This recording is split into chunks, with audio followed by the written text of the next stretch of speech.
We'll call the meeting to order. Roll call. Roll call is action taken by calling the board member's name and the board member entry present. Mr. Murray.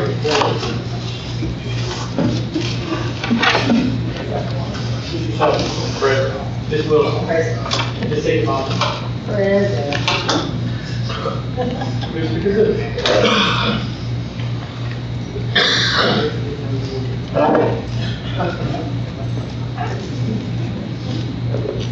Next item on the agenda is the adoption of the agenda. Of course, this is a special call meeting, and we cannot add anything to the agenda. If we took anything away, we probably just need to adjourn. So I recommend the agenda be approved as presented. Motion.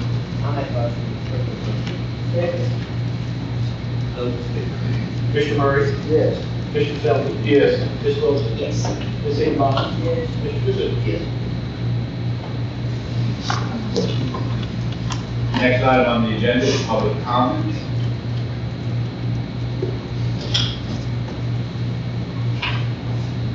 If there are none, we'll move on.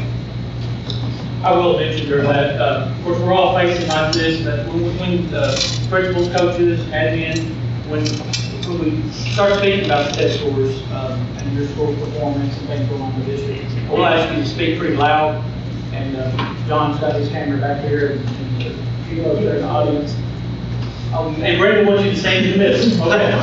I said, if you get in the middle, it's going to be bad. You can't get out. So they're speaking pretty loud, and if they're not speaking loud, just your neighbor can nudge you and encourage you. Just speak loud. Next item on the agenda is 2026, 2027 school schedule calendar. Okay, so we have our first draft for you all to review. There's no action that needs to be taken on this calendar. It has to have a public reading and opportunity for public input before it goes to the board for final approval, which we intend for that to be Monday. Monday's regular board meeting on the 15th of this week. What it amount to the first reading, and Monday will be the second reading. So the calendar committee has met twice. KRS 158.070 reads in part prior to adopting the school calendar. The Board of Education shall hear for discussion the school district calendar committee's recommendations and the recommendations of the superintendent at a meeting of the local board of education. During the subsequent meeting of the local board of education, the local board shall adopt a school calendar for the upcoming school year that establishes the opening and closing dates of the school term, beginning and ending dates of each school month, student attendance days, and days on when school is to be dismissed. The local board may schedule dates for breaks in the school calendar that shall not be counted as part of the minimal school term. The district calendar committee, we met twice, November the 13th and again on December the 2nd. I think those in attendance, I know Mr. Murray was there, Ms. Stringer, Ms. Dameron, there's probably other people in the room that I was missing. But I think we've had two really good meetings. The committee is recommending, and I concur with the attached 2026-2027 school year calendar schedule, and I'll let Mrs. Cameron hit the high points. Well, the high points are simply that it's almost identical to last year's schedule when it mirrors opening, closing day, and the major breaks that we have, fall break, spring break, and Christmas. There's a few variations just in days off, but that's because we have to accommodate 2 election days this year as well as a regional swim meet. Also, a bonus is it's almost identical to Adair County's, again, with the exception of a few days in the calendar that varies just a single day off here or there. But again, our differences are we accommodate for elections and they don't. And then we accommodate for the regional swim meet. And I will quantify that by saying that we're still required to use our Yes. school facilities for voting, whereas the Adair County has other locations. They would go to locations, correct. But opening, closing, fall break, spring break, Christmas break, all year each other, so. And that works out so well with It does. Mrs. Roy and her staff to have those breaks, the big breaks, line up. Yeah. And also, I'll just say that on the survey, we've done a survey the whole entire 11 years I've been doing this, and even before that. I've never seen us over a 90% approval rating, and it was Well, Mr. Murray, almost 93% approval rating.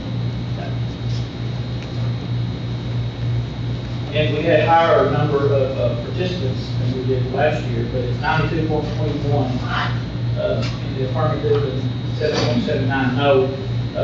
The only thing that was different, we reconvened primarily because we had the date set for hosting the regional swim in 2027. And so that's what, so we will be, a difference from this year's calendar, we will be in attendance with students the day after fall break. Teachers will be having PD day on that election day in the fall. And so that works out really well. But we salvaged January 4th, which was a very popular day. People wanted off January 4th. Yeah, So coming back after the Christmas break. that was, Ms. Stringer came up with that plan, by the way, so we'll give her that work. We'll pick her I up. stepped out to take a phone call or something, and I came back in and they said, we got it. Yeah. Well, great. Yes. Any other committee members? Mr. Murray or Mr. Stringer, you may have any comment? Just put y'all on the spot. Good? Okay. So like I said, there's no action that needs to be taken on this calendar, Mr. Brazil, for today. We'll have we'll have it submitted for approval at Monday's regular school board meeting. That's great, and I always appreciate Mrs. Dameron's leadership on doing that, putting everything together, because there's a lot of things to double check. It's not just putting dates on a sheet of paper. So, thank you, Mrs. Dameron. Next item on the agenda is school year 2024-2025, end of year assessment result review, school and district improvement. Okay, so we've been doing this for several years now, and I always look forward to this meeting for all the folks that make it happen every single day or in front of you all as the Board of Education. And we don't do a PowerPoint, and I think everybody's got like a one-pager, but it's just a real honest, genuine conversation that folks here in the room will have with you all. Principals, just really shout out to you all last week, and that's probably a good prelude leading up to this, is talking about your test scores on the radio, but you all did an excellent job, and Miss Sarah did a good job for you, Ms. Stringer, while you were out sick on the radio. And so I've heard a lot of folks talk about that, and I've had folks text me about that, and so I really appreciate you all doing that. We've not discussed on who wants to start first. I do encourage folks, as we're talking, something's going to come to mind, or somebody may be saying something about one particular school, and that triggers something Ms. Bridget thinking about special ed, and she wants to interject, and I want you to know that's okay. We can go around and have those discussions with that. So, again, we didn't talk about who wants to start first, so who wants to start first? And then we'll just go from there. All right. Then if you start here, then we'll just go around the table. Okay. Thank you. Well, I'm not really good this second, since I'm going home. Let me do this, and I think probably everybody knows everybody, but just in case we don't, then it would be good for John and Russell County Online. We'll start with you, Ms. Carroll, and everybody introduce themselves and your position, and that way it's real clear with the board and it's clear with the audience. Carol Delby, District Board's Assistant. Susan Walters, Instructional and Curriculum Coach, Jamestown Elementary. Zach Smith, Jamestown Elementary School Principal. AJ Bennett, Principal at Salem Elementary. Rebecca Skies, Instructional Coach, Salem Elementary. I'm Cindy Dameron, and I'm the Director of People Personnel for the school district. I'm Sarah Aaron, Assistant Principal at Middle School. Susan Stringer, Principal at Middle School. Sarah Angel, I'm the Instructional Coach at Middle School. Kara Stilley, Special Ed Consultant for middle and high school. Jamie Shear, Director at Federal High School. Leslie Paul, Director of Curriculum and Instruction. Heather Small, Instructional Coach. Kevin Reynolds, Principal, Russell Springs Elementary. Sarah Roy, Principal at Cumberland Regional College and Workforce Center. Chris Scott, District Digital Learning Coach. Jessica Hall, Director of School Nutrition. Chris Bell, CIO. Brooke Bartow, Instructional Coach, Russell County High School. Shannon Carter, Principal, Russell County High School. Bridget Smith, Director of Special Education. Vicki County Special Education Consultant, Elementary. This is her also part-time help, leading into the Christmas season. What you're talking about. No, last year she was on the roof. That's Walter.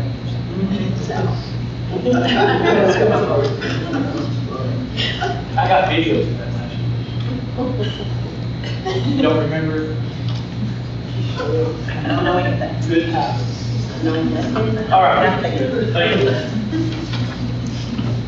All right, so last year, which was my first year at Jamestown Elementary, and I got the opportunity to learn a lot as a building leader, but I look around our school and there are a lot of people who got to learn a lot being in new positions. And so to kind of start off on who we are at Jamestown Elementary, we're proud of our school, we're proud of our students, we're proud of our community. I think something that as a Russell County boy, but growing up in the Salem area and not spending a whole lot of time in Jamestown, I've learned that Jamestown is a community in and of its own, and Jamestown very much cares about its people in that way. We're blessed in that we're located close to the square and to a lot of local businesses who are interested in our school and what we're doing, and they want to support us. And so that's something that I'm very thankful for as a building leader. When we look at our KSA scores, and something that even that we talked about on the radio with Mr. Hoover, for the most part, our numbers were trending where they were pretty much lined up with where our MAP scores were telling us we would be. So Jamestown Elementary dipped from green into the yellow area, but this was something that we kind of anticipated. And so really when we were looking at percentages, P&D and things like that, it didn't come as much as a surprise. Now something that certainly we wanted to celebrate and something that we're proud of, in our CSIP, our school improvement plan last year, we had said that we wanted to improve our quality of school climate and safety survey. And so we took time to intentionally talk about those items on that survey that students would be reading. And it boded well for us. We had a 2.5% increase. Miss Susan had kind of helped our 5th grade teachers align with some good writing practices and a good structure in her writing. And so we saw an 8 percentage point increase there. And then in our 4th grade science, we went from not having or maybe not utilizing the district's approved HQIR quite like we should to using that and relying on that, and that boded well for us this also. I'm going to pause right there, just for clarification. I'm going to go over this in the fall. And let's talk about that abbreviation just real quick, Sure. HQIR, and the training the district has had. Just because we're using acronyms, as we do, that maybe not everybody, maybe some of the board knows, are familiar with that, those terms. HQIRs are high quality instructional resources. And we had 2 individuals from KDE come down 2 summers ago and meet with basically this room right here, their administrative staff, and just talk about the importance of HQIRs. And we had not been able to purchase textbooks the way we wanted to in many, many years. But with the ESSER funds, and Mr. Ford quoted this yesterday in our meeting, we spent $1.26 million on high quality instructional resources. And it's not just a textbook anymore. We used to say, oh, we're getting a new textbook, and you may or may not use them in those sorts of things. The plethora of resources that are available within these HQIRs are phenomenal, and they are vetted. So it even helps your brand new teachers coming in, or Option 6 teachers who may not have taken that traditional path to education, because if you will use that HQIR and implement it with fidelity, not only are you basically guaranteed that your students will learn those standards better, more deeply, but also if you have a teacher who is brand new or just, has some weak spots, there is research out there that proves your teacher becomes better too, because they're using those resources that are already vetted. And there's not a teacher in this county that will say, oh, I had this feeling, all this time trying to find this and this and this and this, and now we have the luxury, this gift of HQIRs that have been given to us, thanks to the ESSER funds, that teachers can utilize, and we know that we are giving the most impactful instruction to our students. We rarely have a meeting that we don't bring up HQIR. And I know you all do the same thing, your PLC, with your staff, and that investment. And like Mrs. Paul said, it's so much more, it's not just your traditional textbooks. And kind of to that point, if I were to look at my accountable areas, the teachers that were teaching in accountable areas, grades 3 through 5 last year, 6 out of 8 of those had less than 3 years teaching experience in that content areas. For many of them, it was a brand new content area. As you all probably have recognized, we have a lot of new teachers at Jamestown Elementary, and I'm thankful for that. Of course, experience says a lot, but I think that with the initiatives that our district is moving forward with reliance on that HQIR, it really gives our new teachers something that they don't have to go find things that may or may not be evidence-based or best practices for teaching our students how to read or how to do math. So that's something that we do have a lot of conversations about in our building is how is your HQIR working for you?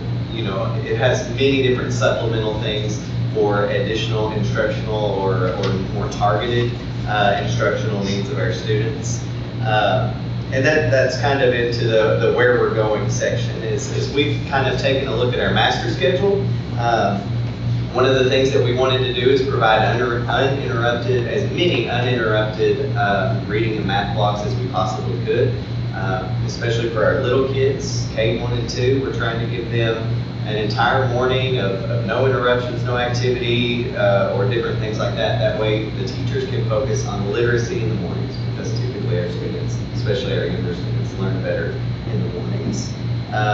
We're using our win time for small group and targeted learning instruction for our students. WIN stands for what I need. And so essentially that's when some of our RTI teachers may pull students out for some targeted instruction, but also within that classroom, within that block, there may be a teacher that's pulling some more students to her teacher table, his or her teacher table, to really hone in on some targeted skills. We're going to continue to build a place of safety and comfort for our students, and we think that that's what's happening at Jamestown, and we're excited for that too. And certainly in our goals, we want to achieve and exceed that state level proficiency in reading and math. And so that's our goal. I'm going to let Susan talk just a little bit about what our plan is to get there. Like you, I'm sure at your schools you've had those rich and meaningful conversations about the scores and what worked and maybe what didn't, and who worked, and maybe how we can motivate those who maybe who didn't. But I think that right now at Jamestown, we are having this thought of, now what? I ran across a quote last week. It said, be present in the present. And I shared that with teachers in some emails and things, but I think that's sort of where we are now. What? As a school community, we have a school-wide PGP, professional growth plan, and it's all about Tier 1 instruction. And just at the heart of Tier 1 is just that core instruction that every child receives, meeting those students where they are, standards-based, and all of that. And so we've talked about how can we boost that Tier 1 instruction? Are we using archaic instructors for high engagement? Are we formatively assessing our students? And we've talked about strategies for that. Vocabulary is going to be a push for us as a group of teachers and staff. We've also just talked about making sure our learning targets are clear. Learning targets aren't magic, but when a teacher knows what the goal is for the day and when a student is aware of that too, magic happens. And so I just think those conversations about quality Tier 1 instruction really will help us. Our PLCs are always fun, but also fruitful. This chatting about our students, what's working, what do you need, what support can we offer, looking at data to see where we are. So I'm excited about the future of JES. We love the JES way, and I think my role as a coach is to help our teachers be respectful, responsible, and safe, and in turn they can help their students be those things too. So good things ahead for JES. Mr. Smith, you talked about your new staff, and I know each one of you all can talk about this, but I think the lady sitting next to your left and all your coaches and your learning consultants are pivotal with our new staff. And just to appreciate the board allowing that, I think the coaches having that time to mentor and to be with the new staff is phenomenal. And I know I was talking to a teacher on the first day of school at Mrs. Tarter's school, and that's one thing she noted was just the level of support that she already felt. And that was her very first day of school. You know? And so and I know that's for each of you all, and experienced teachers as well, certainly. But just to have somebody to go to and to help mentor our new staff, having coaches is a huge investment. If that's special education teacher and instructional strategies are filling out the IEP, right, Ms. Vicki? Or procedures in the classroom, you know, anything in between. I know you all are so crucial for all of that. Anything else? You're good. One thing we really not talked about, and I'll ask you all to really, how, because it's applicable to all of you all, and most all of you all talked about on the radio, is that math data and projected KSA data and what that looks like. You You're probably gonna hear a lot of similar things. I'll try not to repeat everything Zach said, because I could have maybe while he was talking, and we could have presented, I guess, one and the same on some of the things. So the prototype is gonna kind of give you just an overview of where our school fell. We're saying we still stayed in yellow. Some of our subgroups are green, orange, yellow. Something that was said yesterday at our meeting for the city was that, and I really clung to that, was that colors will tell you something, but they're not going to tell you everything, because there's a lot of growth. What you're not going to see is that the previous year, our special education was in red for one of our subgroups with 17.5% in all this, and we brought them to their yellow. So we're not going to see that if you look. Jump orange. You know, you're not going to see those things. So this is, it's an overview. We stayed in yellow previously. About 2 years ago, we were at 64. We went up to 66, back to 64. So again, the color rating goes from red, orange, yellow, green, blue. Yes. Overall. And really what stuck out to me, and again, this is going to echo a lot of what you just heard and what Ms. McFall talked about as well, is one of the things that we really focused on for the past 2 years, and complete transparency, 9 years ago, or 2 years ago when I was only 9 years as principal, when HQI came, we really clung to that summer. I asked her a lot of questions. We worked on a lot of things. We have had pacing guides, if that's what you want to call them, in the past, but they were really what we could make them based on of what we had at the moment. So we stripped everything, and Ms. Rebecca can attest to that. Ms. Kim, I mean, we took teachers back and said, this is the only thing we're going to use, and we're going to figure it out, and we're going to do pacing guides. 2 years in, our reading and math scores went up over 10 points last year. So again, colors don't tell you everything, but we have grown to over 70 point, I think we were 70.9 or 71.9, so we saw a 10-point increase. I credit that to the HQIR. Teachers have those resources. They are meeting in PLCs with Ms. Rebecca, or I get the emails too. Hey, listen, an elementary teacher loves a good holiday resource. I mean, they're all about wanting to do something tested. And Ms. Rebecca, this HQIR even brings in those activities for teachers that they can still do some fun things per se, but it's all built in. And so we have really honed in on reading and math for the past 2 years, and we're seeing the fruits of those labor. On the flip side of that, we don't really have some HQIR for some of our other content. Not due to our district not wanting them. We don't have them at a state level yet. There's not a whole lot for us to dig into with science resources just yet. You know, they're looking at standards. And so we're still all using the curriculum, but you can tell a difference with your HQIR that's really reading and math that's really been built. And we're using the science curriculum, but you can see a difference. There's those differences there. And so when we started looking at our test scores, we were really pleased with what we saw with reading and math. We went up 10 points, then our other academic indicators went the opposite. So we kind of, you know, had the flow there a little down and up. I tell my kids all the time when they're in my office, if I'm ever meeting with a child who's, you know, struggling or this or that, and we will talk about a lot of things, and I always say, like, with your behavior, your things at home, or things like this can explain your behavior, but it doesn't excuse it. Things that they go through explain what's happening, but it doesn't give them excuses to continue to act that way. So much the same when we begin to look at test scores, like, we can look at things that are happening, and it can explain it, but they can't be our crutch and say, oh, well, we can't do this or that. So we're really trying to focus in on our targeted area is really going to be looking at those other academic indicators, at our writing, at our social studies, at our science. there's so many pieces to the puzzle. One thing that we've kind of struggled with, I mean, it is what it is, and we've trended back a few, like we've looked 3 years, we went back to 21, 22, 22, 23, 23, 24, so on and so forth. And we do struggle when it gets to our intermediate area with providing them support. I struggle with how to best support, especially in particular my 5th grade teachers sometimes. We tried an enrichment lab, we've tried different things, it's not to no avail, so I want you to know that. It's really hard, I've been in their shoes, and it's really hard as a teacher, a team of 2 people to carry 5 accountability areas. And I don't know how the best way to support them. We've tried enrichment labs, and when we did that, test scores went up. We can't sustain that. And so we kind of expected, based on our math data, that we were going to see that. We have grown to the point that I don't know how to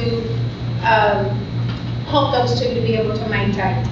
I think 5th grade math is a beast within itself, and then you're trying to do math and you're trying to contain 5th grade social studies on one person, and that's just a lot for us to try to figure out how to wade through and support them with that.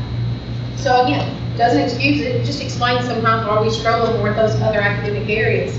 But one of the things that Mr. Beck and I just kind of really tapped into and started looking at was IXL diagnostic, and I'll bring that in to allude to what Mr. Ford asked us to speak to, which is our math data.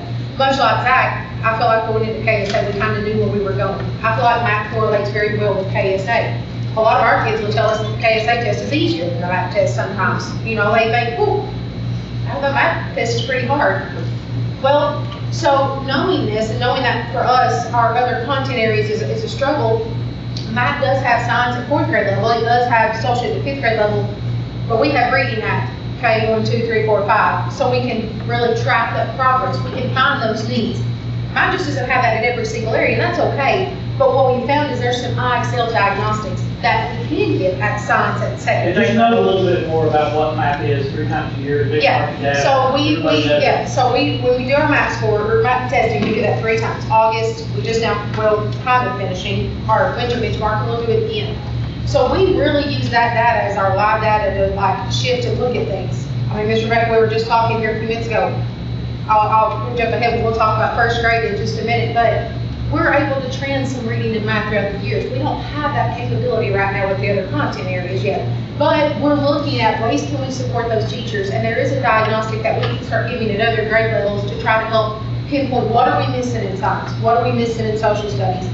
You know, Mr. Flatt does a phenomenal job. Out of 60 kids, I only had 4 kids who scored honors. That's great. Our problem is we need to bridge that gap from apprentice to proficient. So what are we missing there? So that's where we're hoping maybe some of these other diagnostics will kind of give us some answers to those kind of things. You can kind of look on the moving forward at the bottom. You know, a focus on primary, of course, when legislation was, you know, 1st grade. But in general, just getting our primary to really be supportive. Yes, they're tested in 3, 4, 5, but it starts in K1, 2. Mr. Ford mentioned it yesterday, and I had it written down as well, but one of the things that our teachers have enjoyed and started utilizing is this letters program. I don't know if program's technically the right word, but our district is, our teachers are going through this letters training, and we're seeing some success with that with our younger kids in K1 and 2. It says letters, but it's not identifying letters. Yeah. Let's clarify that. Yeah, it's more of a phonics based, and it's really good. We're, like I said, and to be quite honest, I think we're all kind of in as a team. Like my teachers went and watched and met with some of Zach's teachers. Hey, how are you doing this in 1st grade? How can we do this? So those kind of connections that we're working on and building. We just finished benchmarking. We had 6 kids in our entire 1st grade that flagged for RTI. That's pretty phenomenal. That's pretty phenomenal when we look at where we started. But again, we're seeing those kind of things come on. But it's just taking time, and we're really putting that in there.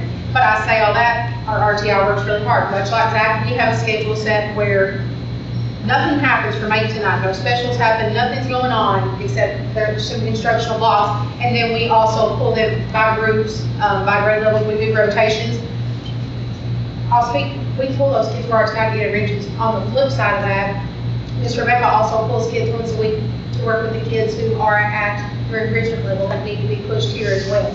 So I appreciate that with her. She's working with those kids as well on the, kindergarten, first and second grade. She's pulling them that need to be pushed. So we're trying to really pull all those in. Our PLCs, I feel like our teachers gain a lot, but I think PLCs happen more than just once a month. I think they happen daily in Miss Rebecca's office or in the teachers' classrooms. Sometimes I hesitate when I get a text from Miss Rebecca during the day, or she finds me and she has a post-it note. Always, it's a running joke. She has a Miss KJ post-it note because you have to know that math is not really my strength. I was a writing teacher in reading, but Miss Rebecca volunteers me quite often to go in and do these groups. And so I always get texts during the day, or I'll get post notes because she's in somebody's classroom and they are working on some kind of instructional strategy. And so she brought me a sheet and said, you've got partial quotient division tomorrow. That'd be great. Love to. And I did it, but she had to guide me through it a little bit. But PLCs, I say all that, PLCs are happening and not just a formal setting. Now, we have formal ones, and they're great for discussion, great for us to look at data, but I appreciate, and I'm sure Miss that, like, to have instructional coaches that can go into those classrooms, and they're talking, they're working right along teachers. Teachers are asking and saying, hey, can I go do this, because Miss Rebecca's gonna help me with this. And so to have that support, I really appreciate. And the last thing I'll speak to that I think, I know will inadvertently help test scores as well in the time to come is what we started this year with our PBIs. Yesterday, I think we had a really good meeting at our city gift. We really spent a lot of time with Cindy and I were in a group that I was pretty passionate about. We talked about the phase 2, the trauma-based. But one of the things this year, and it was new to Salem. Salem had never done PBIS. So when I say that, that's the positive behavior intervention system. And so, again, they brought this to me and I was like, okay, I gotta figure it out. Like, I want to, and I picked Zach's brain because he came from a district that had done that. So he gave me some pointers on how to kind of get started with creating some of those school-wide expectations and school-wide things. We are starting to see a lot more connections between our kids that would normally struggle or kids that have a lot of trauma, and we're seeing an increase in their math scores. So I will let Ms. Rebecca speak here in just a minute if there's anything she wants to add, but I'm going to end with something I told the group yesterday. And when you look, and I spoke to this a little bit with Jeff on the radio, we meet with our kids individually, 3rd through 5th, Ms. Faith and I do, after they do their math scores. We pull every kid. We've got goals. They know those goals. I mean, we talk about them, and I would love to say that I remember all of them from August to December. I cannot, but they do know them. And they will come up and tell you before we've even had our next meeting if they met their goal. They know. They can tell me how many points they went up on their goal. Like, they just know those things. But what we're finding is there's connections between what kids experience, how they are responded to, in a level that's just not academics. I have a 3rd grade student, he's now my 5th grader. I say mine because I act like he's really mine. But briefly to tell you the story, we couldn't make it, our goal in 3rd grade was to be in the classroom 10 minutes. He would just stay 10 minutes without having a complete meltdown where he had to be taken out. He come with a lot of trauma, a lot. And again, explains your behavior, but it can't excuse it. We gotta figure out a way. 10 minutes, let's just make it 10 minutes. 4th grade, we only came out the last 10 minutes. Now, I will not tell you, Ms. Rebecca can attest how many meltdowns, how many times we walked down the hall, how many tears we lost when you were sitting in my office floor because he could not get it together. And this year in 5th grade, he walked up to me at the end of the year and just said, I'm not doing check-ins, Miss KJ, I'm gonna do this on my own this year. A little bittersweet because I feel like he owes me those check-ins at this point. Like, I feel like I deserve those. I've earned them, right? But this last math test, so I didn't tell this part of the story, but he missed a day of benchmarking because that was his brother's house that just about a couple weeks ago caught fire. So of course they were trying to displace it. He missed a day of benchmarking. And so he got there the next day and very routine oriented. He's like, I was like, listen, bud, we'll get it made up. I'm going to do it today and do it today. And I said, it's okay. We don't have to get it all done in one day. We're fine. He came and found me that afternoon. And mind you, a kid that 2 years ago could not stay in the classroom for 10 minutes without a desk flying or pencils going or everything. scored a distinguished on his math and math, 1 point for distinguished in edge mechanics, and he scored proficient.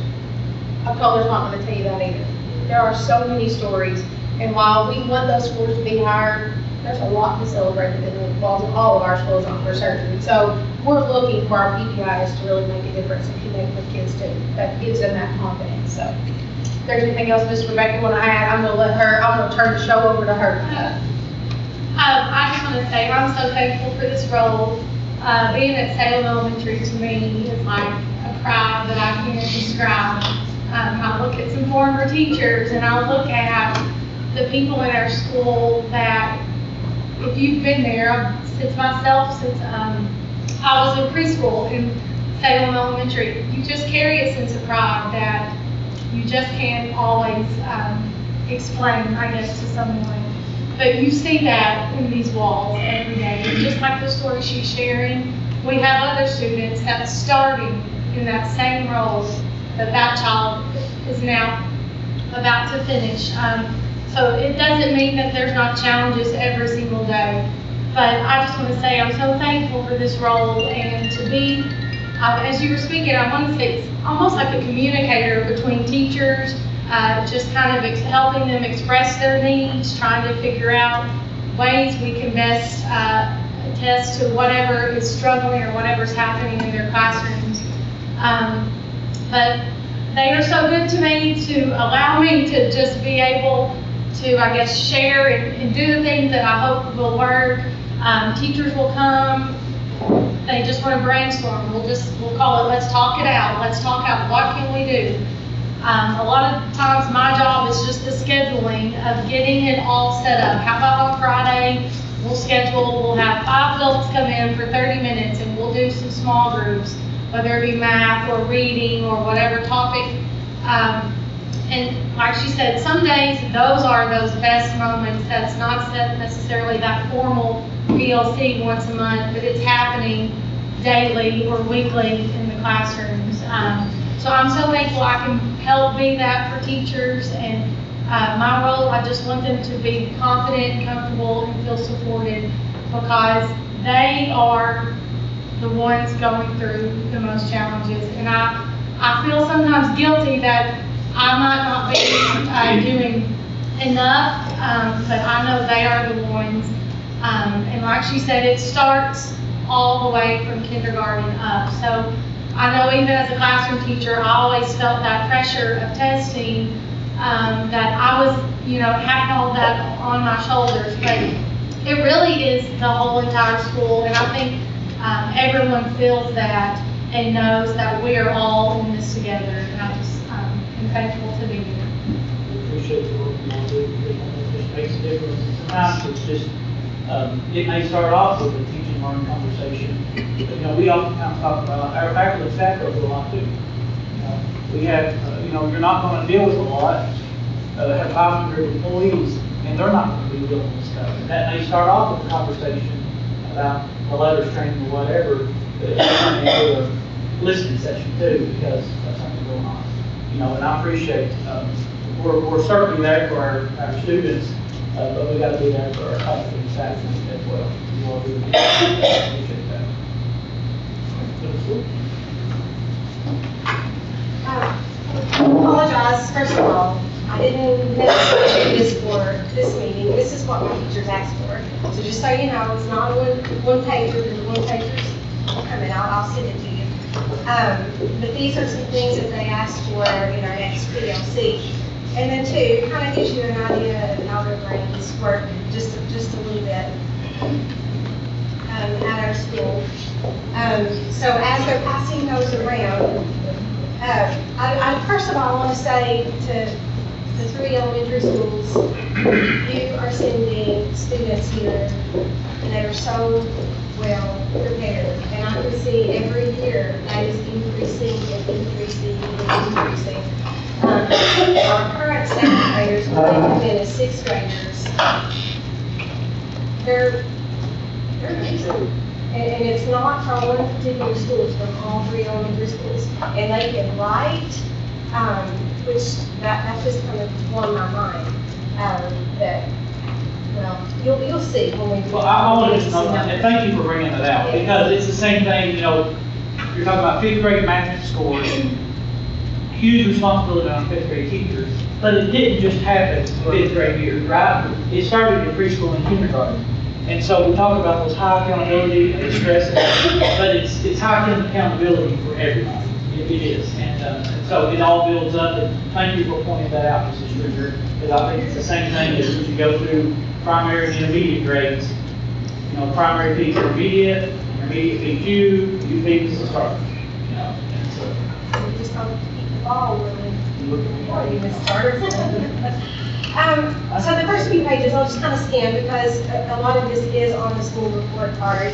But my teachers always ask, you know, how are we performing over the years? So what's happening with that? And so if you look at that first page, page 1, on the right-hand side, we are a green school overall.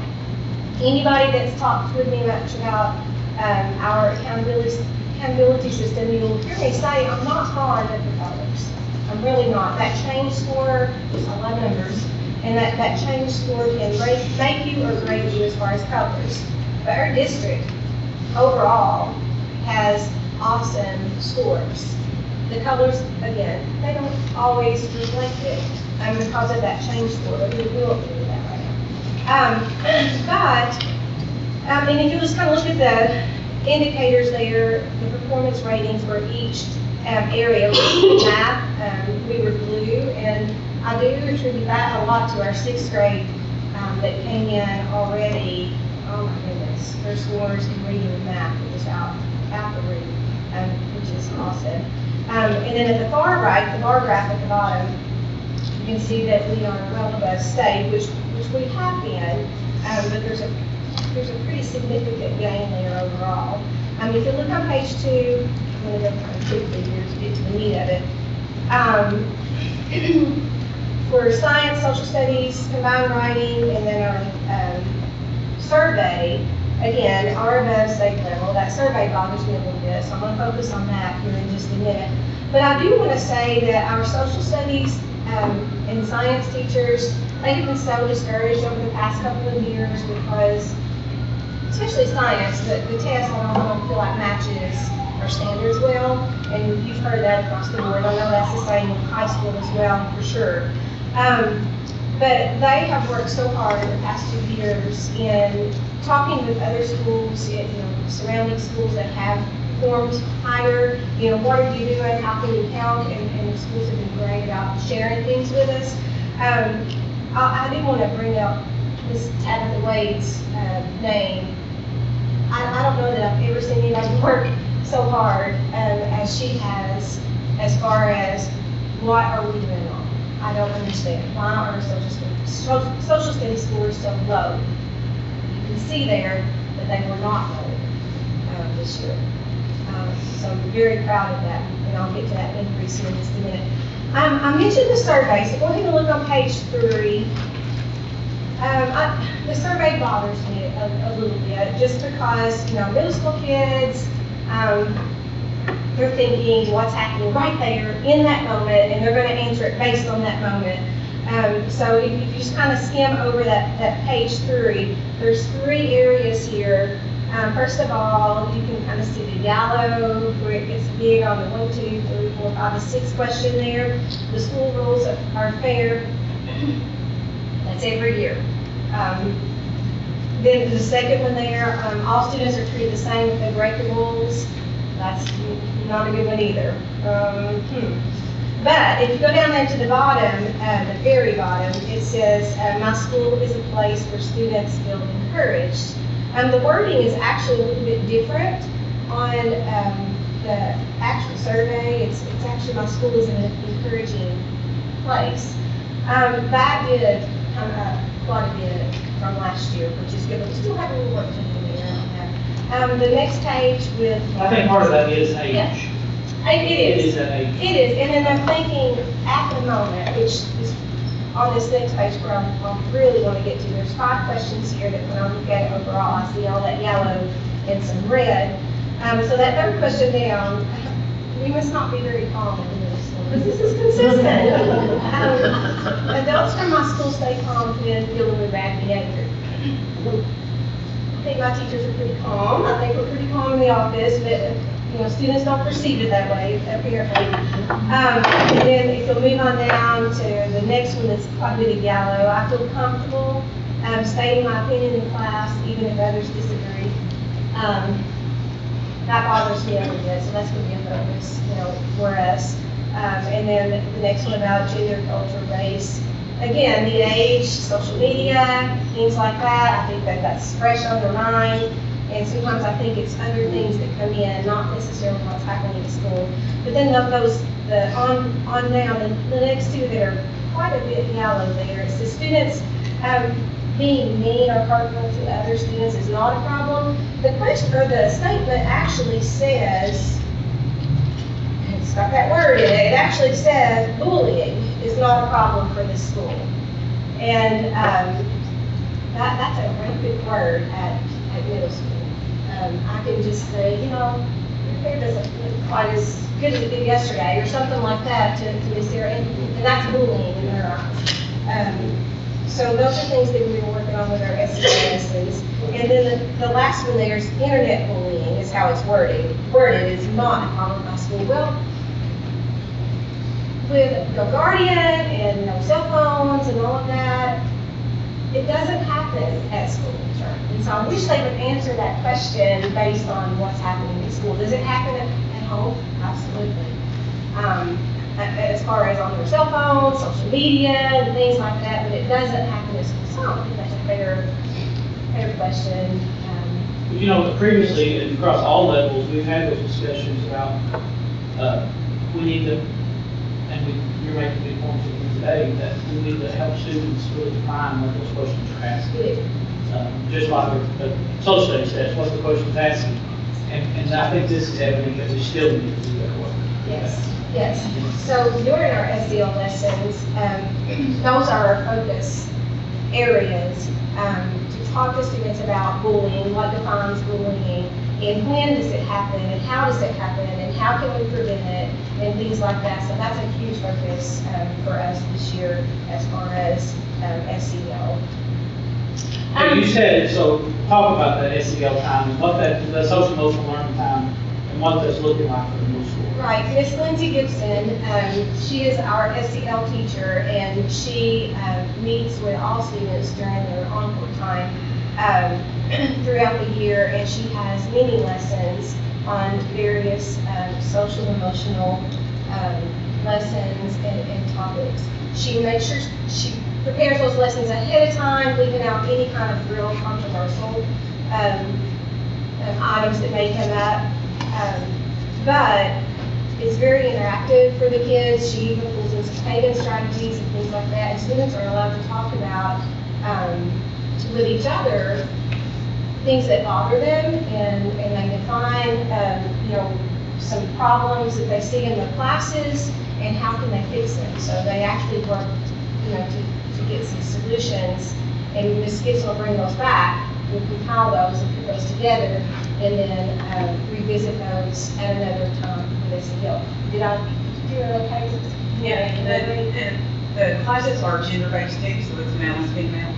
So it makes it a little bit easier for kids to be honest whenever opposite sex is involved.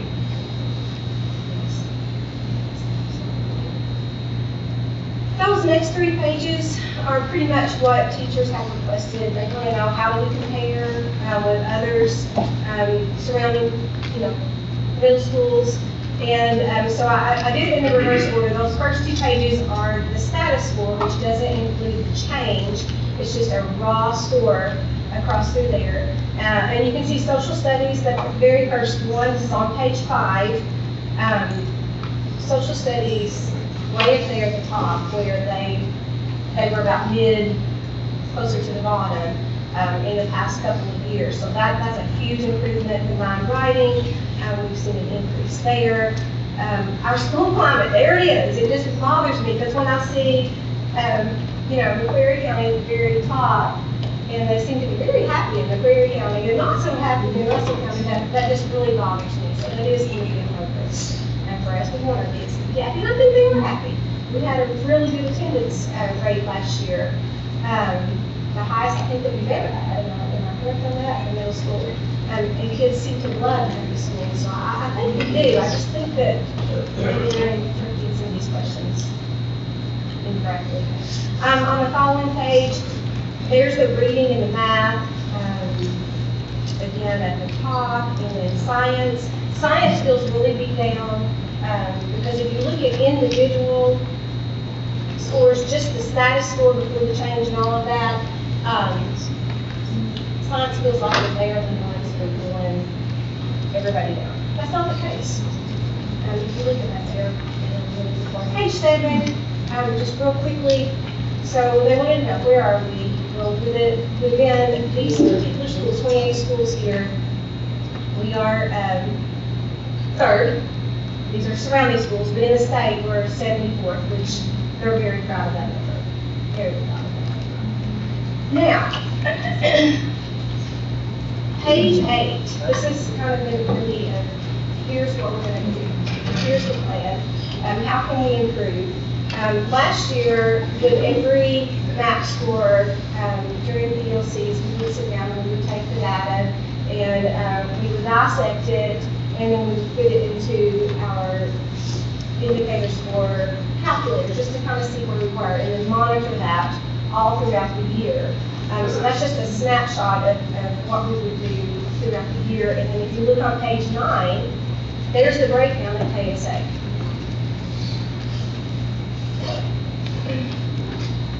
That reading score, 72.5, was the actual score, 54.9% proficient distinguished. Elementary teachers, those 6th grade, they were over 70% proficient and distinguished on the 6th grade reading scores last year. And 70%, really close to 70% on the math. So that says a lot about our elementary schools. Wow. Wow, that's all I can say. Thank you for preparing them and sending them that way. So you can see this is overall. This is all grades. So overall math would be blue, science would be green, social studies. This is individual would be blue. Look at that increase on social studies, 13.3. Both of our 8th grade social studies teachers, they cried when they got their scores back. They have worked so hard this year. And then But look at the pressure the teachers are under. I know, it's To tremendous. get a score back and they cry. I know. And then, sometimes they cry celebratory, sometimes they cry because it's not what they wanted it to be. But that is the pressure our teachers are under. That is true. So once we got these, then the teachers started asking questions about, well, can you break it down by grade? Can you break it down by team? Of course, we have some teams in the middle school, and they're highly competitive, and I love that about them. But what I love about that is it's feeding over into the kids. The kids are highly competitive. We should talk about that in just a minute with our celebrations that we have each 9 weeks.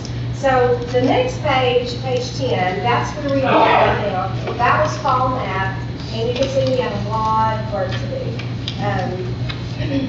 So right now, if we were to take KSA right now, we would definitely be yellow because we would not need that change.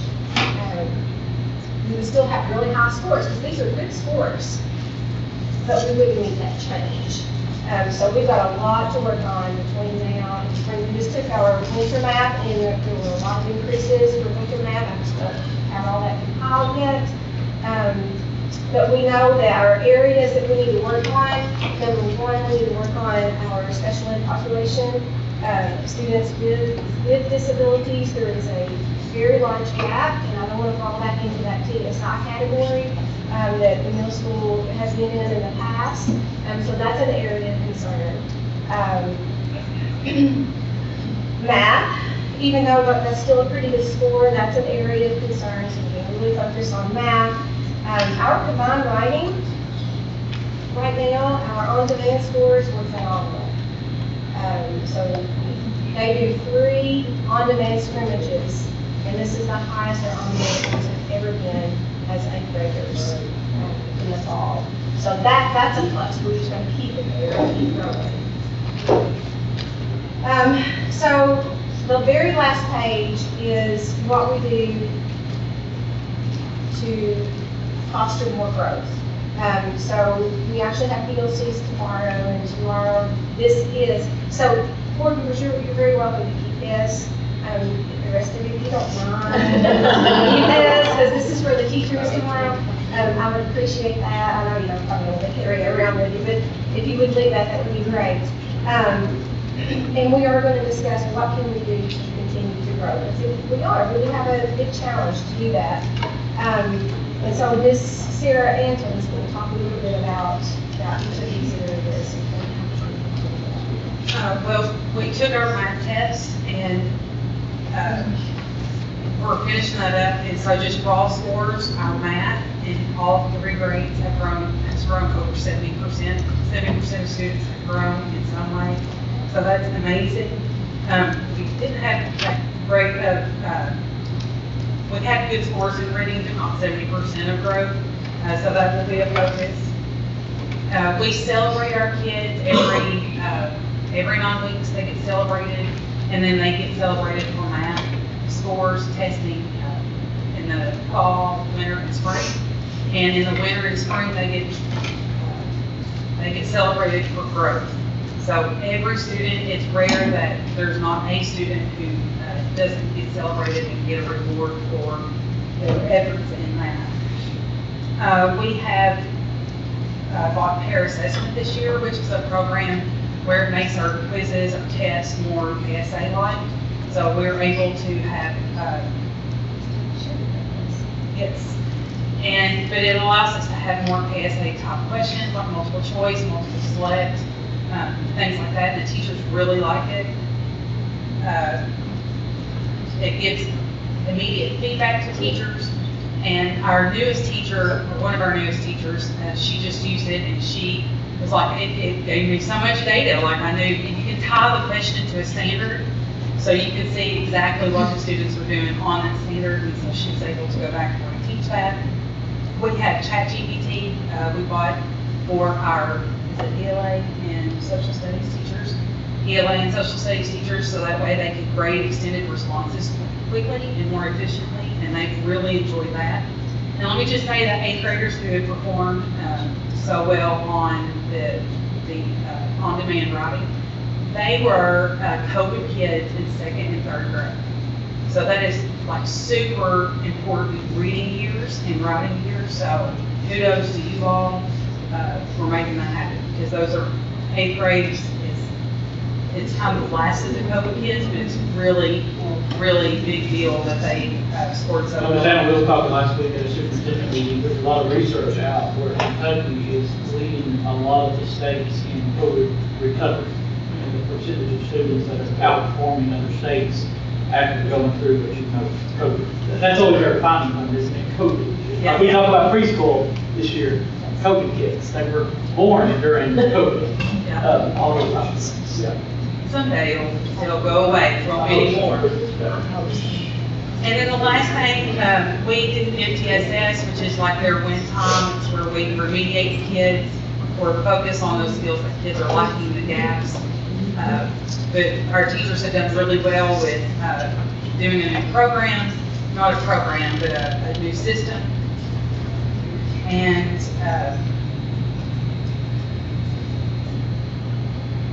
we use iExcel and our pair assessment data to group those students, and now that we have new math data, we'll look at all the students and decide where they should be placed to give them the best instruction that we can give. And it's true instruction, we're not even just doing iExcels or, it's true tier 2, tier 3 instruction. Reteaching what the students actually need to.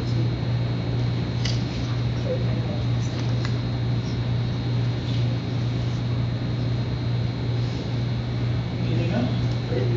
Okay, congratulations on that great success. Well, I got something I'd like to address in this.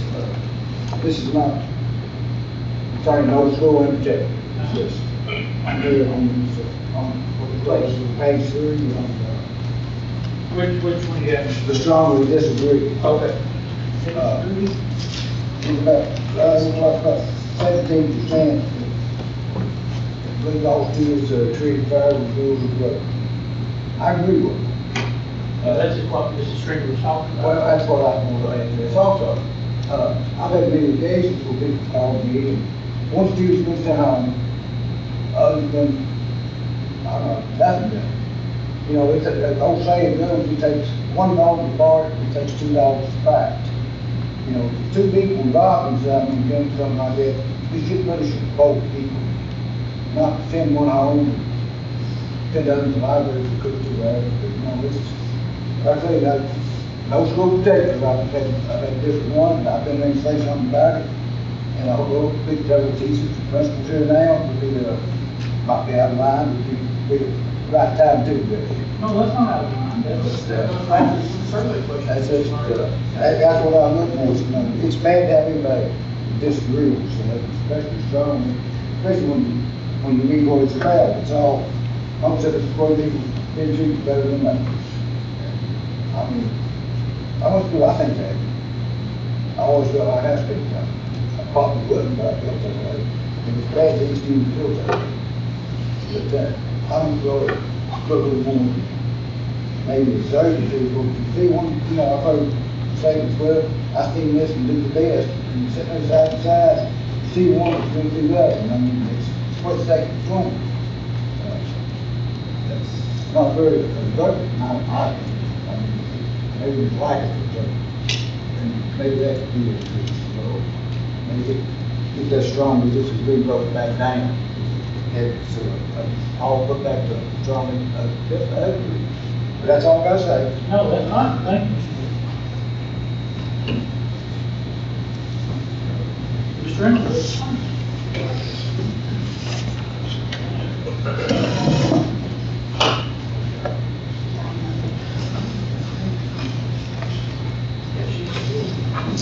Ms. Heather's passing around our one page. I'm gonna sound like a broken record or an echo to everybody. And I will say this, I am very blessed to be, to have a connection with KJ, and, well, not so much KJ, it's probably Zach. He's family, he couldn't get it. I see where his sister gets out, she talks on the phone now, with taking the air out of the room like KJ did this morning, so good job, KJ. But to have that connection to, we're a very close-knit administrative group, to be able to pick up the phone and call and say, hey guys, what are y'all seeing here? I might need some help with that. There's probably not a day, or maybe two, that goes by that we all got a group text going about something going on in our schools, and that's very, very important to have that support system of seeing it through the eyes of an administrator. So I know no matter what school Russell County kids are in the elementary setting, they are in good hands. On our one page, you see we kind of did the pencil deal here. And I know there's a lot of things in life that tell you, and we try to tell kids, don't look in the rearview mirror. Everything is behind you, leave behind you, look straight ahead, go forward. I didn't want to dwell on the past of anything that we've done, but I think it's also good adage, you have to know where you're going, or you have to know where you've been to know where you're going. And that's kind of the way it's been. And I said on the radio with Mr. Hoover, I feel like, from a standpoint of Russell Springs Elementary School, it was there before I was there, it's there now, it's going to be there.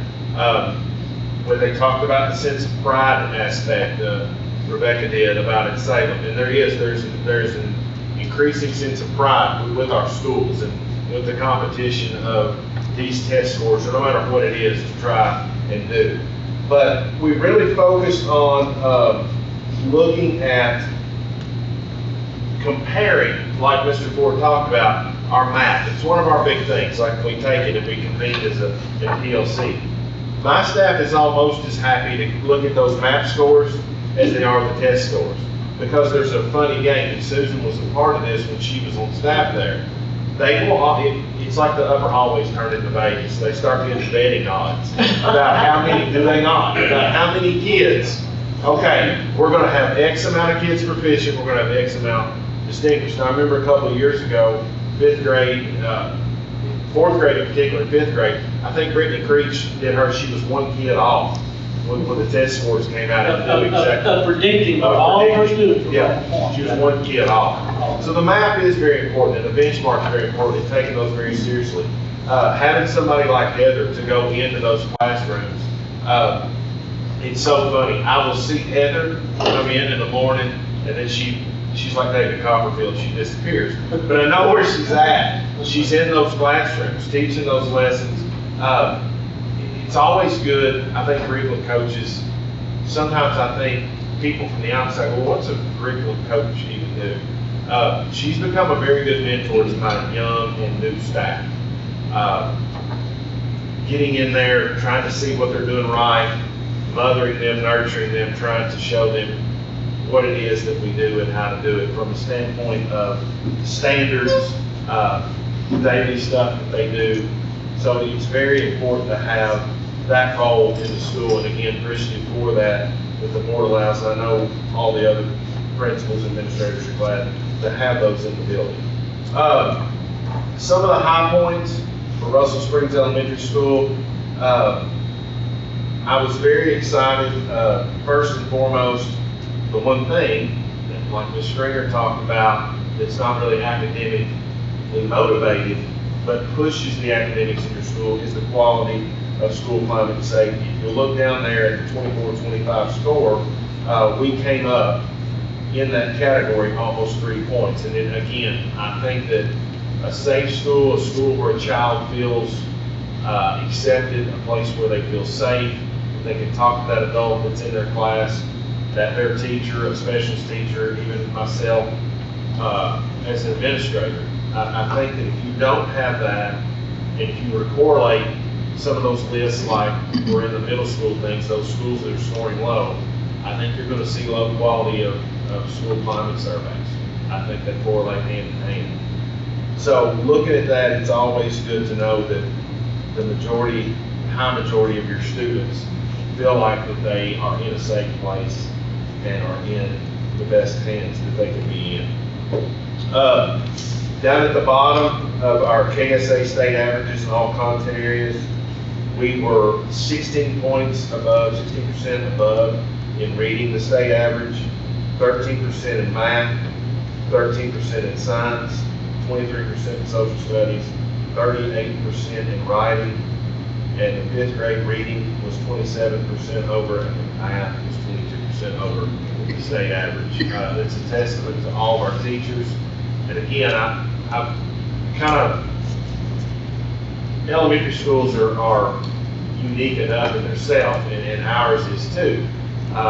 Some schools have 2 levels, some schools are kind of, they do what they can with space, and you all know how Russell Springs is laid out. It's like you've got the intermediate hall and the primary hall, but not to pit those against one another, because as they talked about, the building blocks of all the learning come from that primary end before they can build on the intermediate end. Sometimes I don't think those teachers get the credit they deserve whenever the test scores come out. It's all about let's celebrate third, let's celebrate fourth, let's celebrate fifth.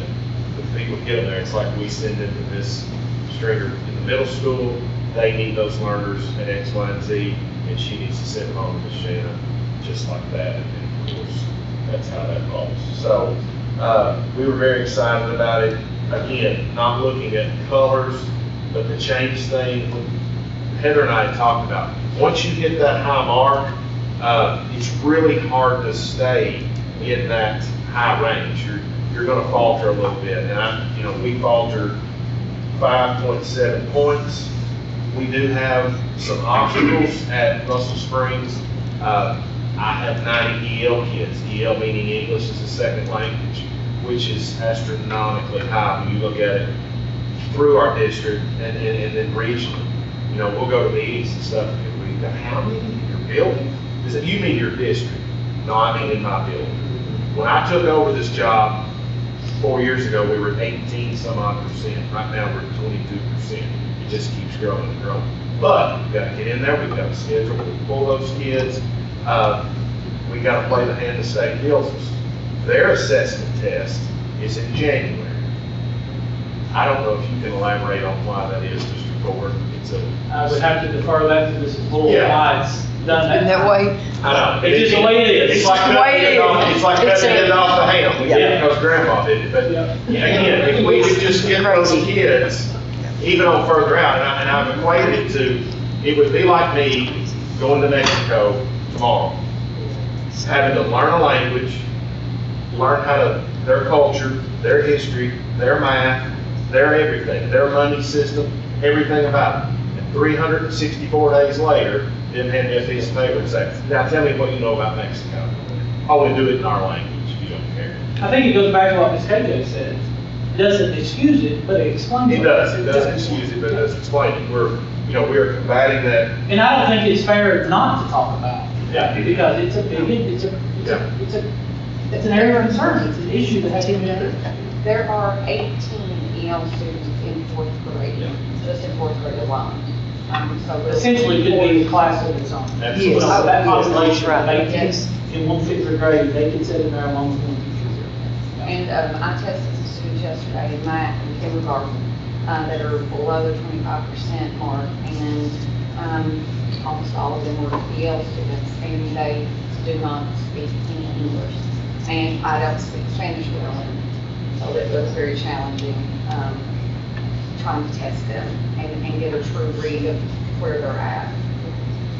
You overcome a lot with them too. I mean, the fears of, I was telling Sarah earlier, I came back from Christmas break last year, there were 7 kids, all EL went to wrong, varying age. And the one thing you hope for is that you get the younger ones, because they're quicker learners, they get through, nothing's worse for them than to be 12 years old and to walk into a country, an environment, a school that they don't know the language, they don't know anybody, whatever. So it's very, it's sad, but we're fortunate to have Miss Tiffany there who builds those relationships, and Miss Mary Jo to do the pullouts of these kids, and we're really hoping to see, that score had been high and maintained high, and to see it drop that much this year was, and I told the staff, I said, I don't want to be a negative Nancy, but it's going to catch us at some point.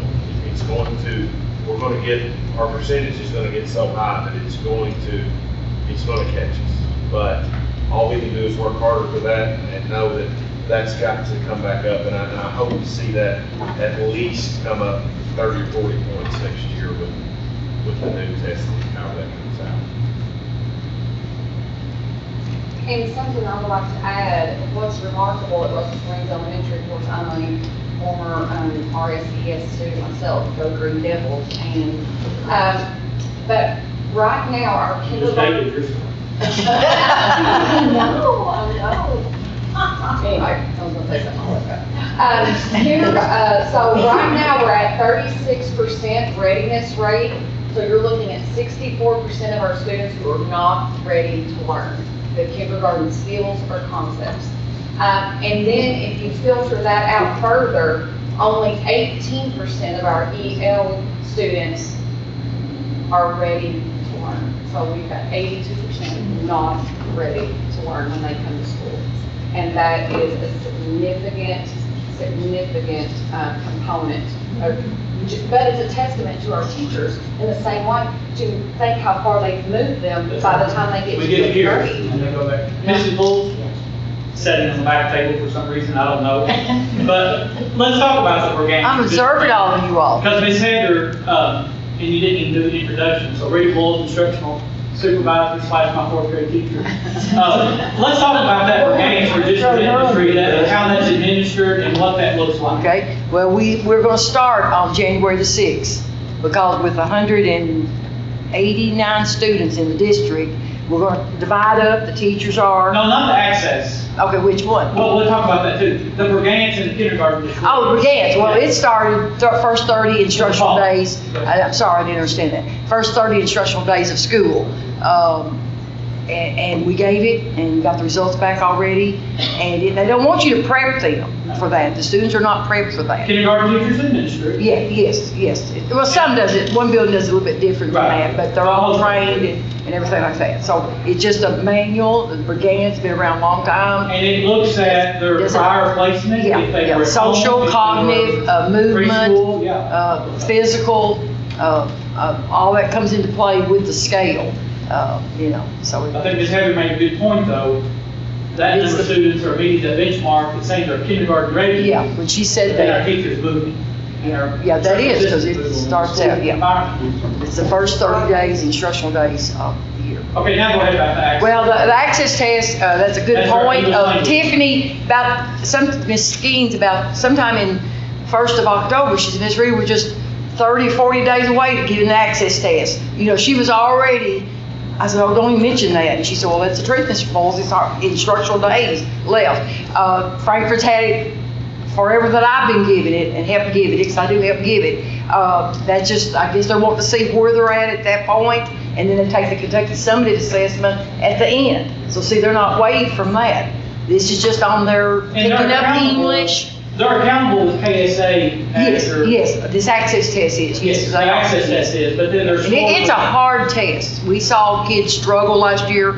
I told Ms. Skeens and the other teachers stuff, I said, they've added more stories. Why did they do this? They just got so tired. We could walk and look around and we stay in there with them because it's the same guidelines. You don't leave them or nothing when they're given it. But it's a very hard test for them, very hard. But again, they're wanting to see where they're at. Some do exit out.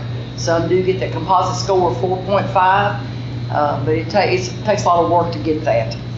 Yeah, Miss Tiffany and them, they pretty well knew, they were right, that they was not gonna reach it before, and Miss Jamie, before the scores came out. We pretty well knew that they wasn't gonna reach it there at that particular building. But we did have some exit in the district, about 6 or 7, I think, something like that, Jamie, is that right? So, usually we have about 13 that comes out of EL category. And that helps, because that gets the numbers less in the middle school, if we can, getting that number down, not to be 30 per grade, so. Yeah, 30 per grade that counts towards accountability. Yeah, so, but So you this have that time it number per didn't. grade that counts. Ms. Jamie, remind us, put you on the spot, of our EL staff and how you got divided and as far as the instructional assistants and the teachers, and why, we know why Tiffany's essentially full-time versus spring. But just remind the board where our staff is at. And again, appreciate your all investment in providing the staff, because I don't know what our teachers. I don't would be either. doing We had one at one time, and that's. So we need EL teachers across the county because we have so many. So I appreciate you giving me another one this year. But I have Miss Mary Brumman that covers the middle school and high school. And then Rachel Embry, our new teacher, covers Jamestown and the high school. And Tiffany Eads and Miss Mary Jo, instructional assistant, is at Russell Springs, full-time pulling kids throughout the day for every grade level. So there's essentially enough per grade level for whole classroom time, to be full. So it's quite a scene to be able to be up there and see them pull those kids in and out and what they do with them. But then we also have Christina Stenell that covers the middle school for instructional assistants. And then Ms. Roskilde Prince and Salem. So the need is correct. The need is great. One point that Ms. Jamie, or maybe it was the EL staff that pointed out at one meeting, is that we had students move in from other districts, but no one had came from another country this year, Yes. which was a little different. We had students move, from Plastic County or wherever, that are English learner programs, for our English learner program, but nobody had moved in. So we were set at 184, I think, our last count, currently students that are eligible for our English learner program. So that's a big number. And I'll ask Ms. Bridget to talk about our increase here in a few minutes. Our special ed numbers are up as well. Anything else, Mr. Bridget?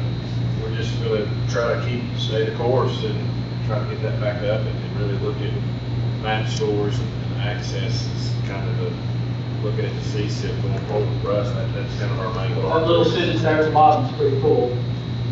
All KSA state averages above and all categories. Ms. Roy, talk to us about space. Yeah. And again, thank you for being here.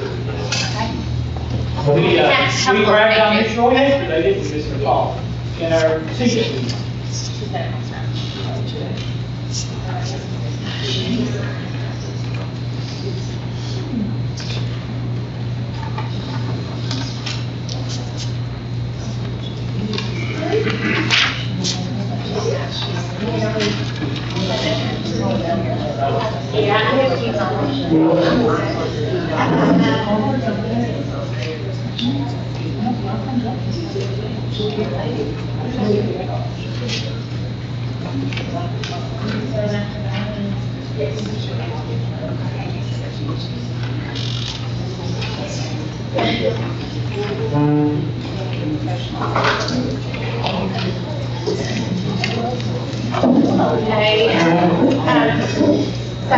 I've always been part of this meeting in this role, but Mrs. Moore asked me to share today just a little bit about what goes on at the Regional College Workforce Center. So I'm going to share with you just some of the highlights of things that go on. We do service Adair and Russell counties, so our data is going to look a little bit different. We don't divide it out like that you all would see. Getting choked up. Let me get a drink of water. Yes. Step outside just for a second. Can Ms. Carter go ahead? Yeah, sure. We'll just start.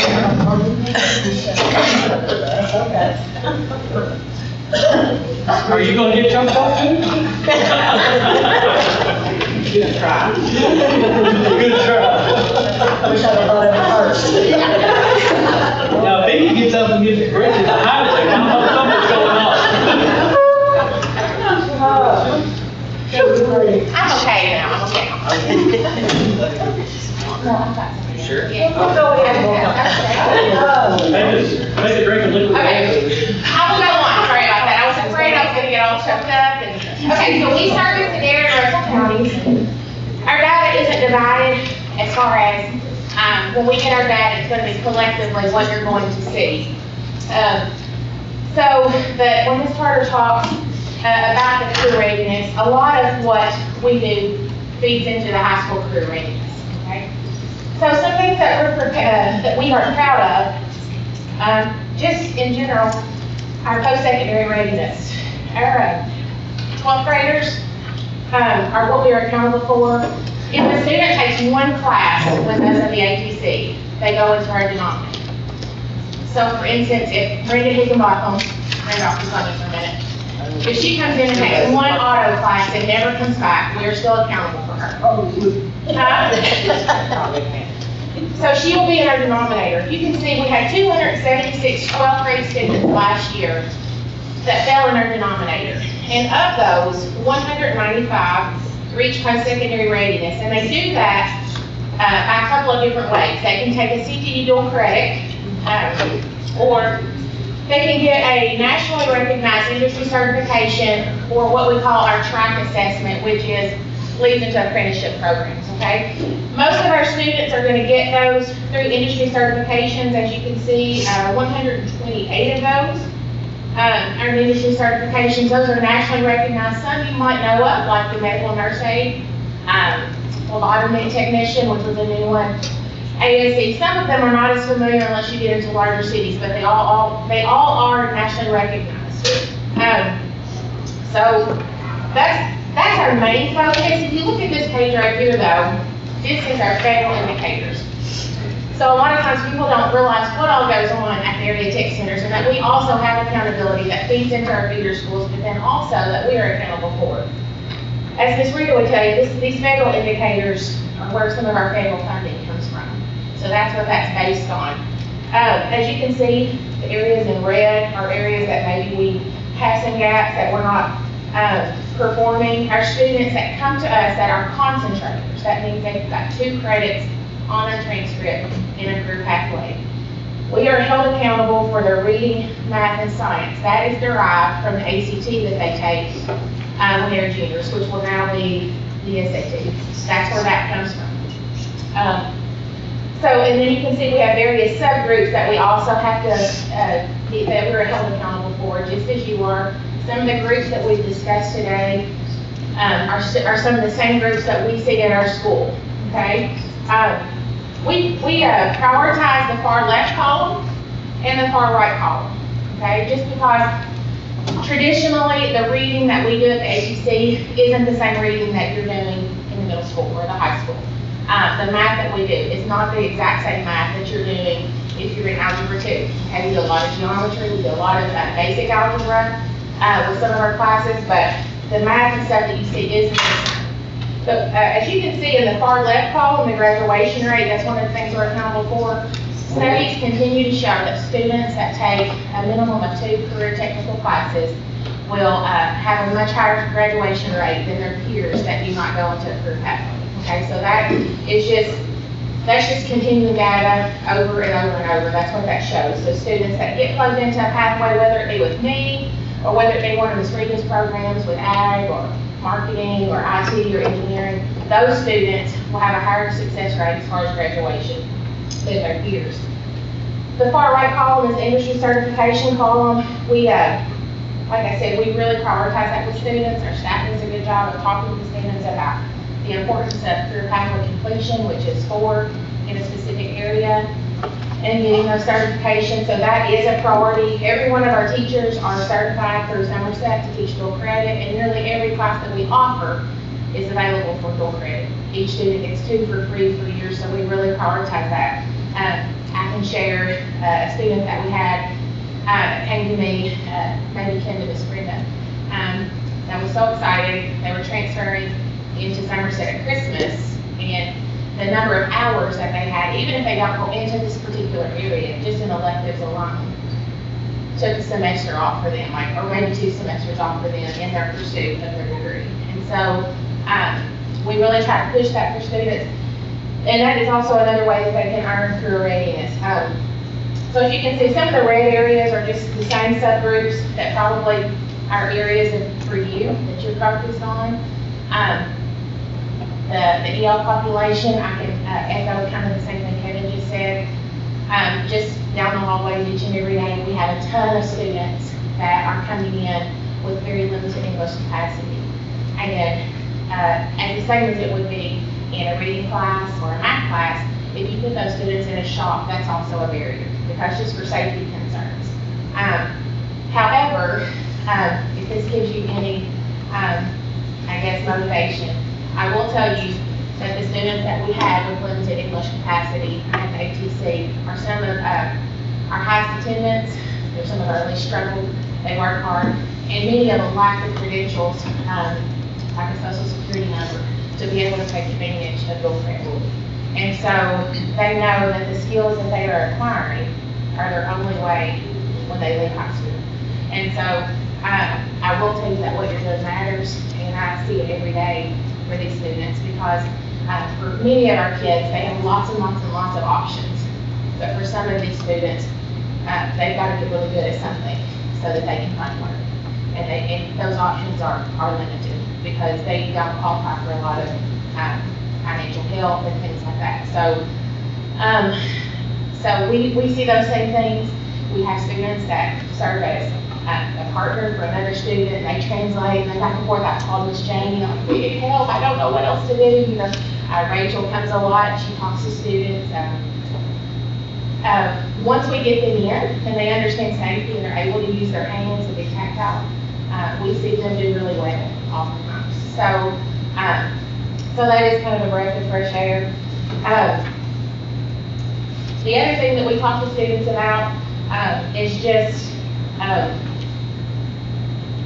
think it's in 34% of the jobs in Kentucky right now, and this is like pretty new data, are going to require less than a bachelor's degree by 2030. And so when you think about that, there's a lot of options for the kids. And a lot of those can start right here where we're at, and they can leave, and they're ready for immediate work, or they're ready for further training. Many of our students go straight into great paying jobs without any debt. and they go into further training that's gonna put them in position for a job, hopefully here close to home. So those are the things that we talk to students about.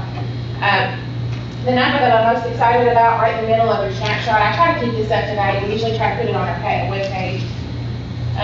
Right now, the data that we've gotten says that our score will be 81.9% of our students are going to be career ready based on either through dual credit or through industry certification. That's with the bonus.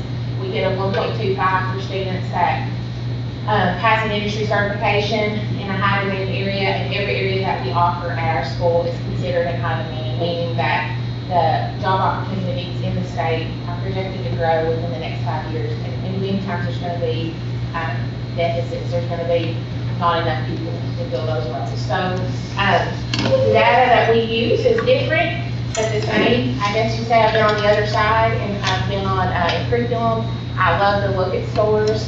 The state ranks us. There's around 51 ATCs. In the last couple of years, we've been ranked 10th and we've been ranked 4th. So we have a lot of good things that go on right here in Russell County at our ATC. And we realize it's not for everyone, but it is a gateway for a lot of our students. And their students right now, you probably don't realize it, but by the time if you come and see them when they're a junior, like some of the students Ms. KJ is talking about, 10 minutes is all they can do, you know. You will be surprised when you see them in an environment where they thrive and they find something that they're good at and that they feel good about themselves. And they see it, many of our students are actually, they see it as a means to life after high school. Like, this can change my whole dynamic of my family. This can change, I can have a different life if I get good at this. So it's meaningful. We do, like I said, we do collect data. It looks a little differently, but we're really proud of these results. We normally don't get our data quite this early, so this is a good year for us to be able to get this and have it in time to talk. Because a lot of times I know Mr. Ford usually asks, have you heard anything about, where y'all rank? Last year was really late. Yes, it was super late. So we have a new person in that does our data because they have to, with 2 feeder schools, and some APCs have 4 or 5 feeder schools that they feed into. And then they have to, culminate that to get your scores. So we are super proud of this, and it wouldn't happen any harder, and we're so good to work with at the high school. They prioritize career technical education. The scheduling, a lot of times we try to make schedules work for students. Miss Cindy frequently will call on us to, can you talk to this kid? I'm afraid they're going to quit coming to school. We need to try to motivate them to, and a lot of times it's these classes that we offer that keep kids at school. And so, our data looks a little differently, but we still have the same subpopulations that we're working with and the same barriers a lot of times. Just maybe looks a little differently. So that's kind of in a nutshell where we're at, and we're proud of our past performance, but like everyone else, always looking forward for ways to increase. I will say that whenever test scores came out and things, as a staff, we did talk about the need to get back to incorporating more reading and things like that in our classroom. And it could be something very simple like the bell ringers and things like that, just getting students reading and writing more, because those don't naturally occur always at our school, but it is something that we can do to also help as far as our students. So, any questions? I will note, Ms. Brenda just noted homeless individuals, and that's another unique demographic for Russell County Schools. Is we do have a high number of students that are considered homeless by the McKinney-Vento, the federal definition act of homelessness. That doesn't necessarily mean that the child was living underneath the bridge the night before, and I'll just kind of list some things, but this is, and I know I saw Mrs. Carter shake her head, she deals with this a lot. We all do, but it's a lot of different situations. So it could be that the family's living in the shelter, and it could be that, there's been domestic abuse, and they're in the Bethany house in Somerset. That would be considered homeless.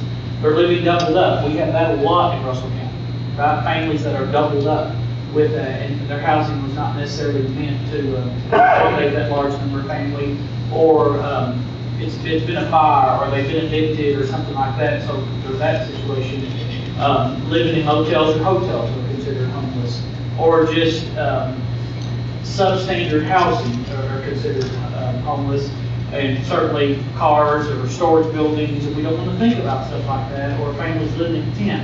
We've had all of that in Russell County. And I'll share with you that on this chart, if you can see the homeless, because across the top, you've got the graduation rate, reading, math, science, which comes from the ACT.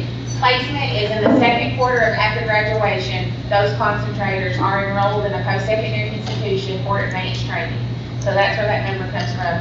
And then that's non-traditional concentrators, which is a super hard one to make just because demographically, we're still very gender-based in a lot of programs. Like Mr. Kuzo, being a former automotive instructor, probably gonna have a lot of females in that program. It's not always that they're not being allowed to take, it's just maybe the equal interest isn't always there. And so, but where you see asterisks, there's not enough to report.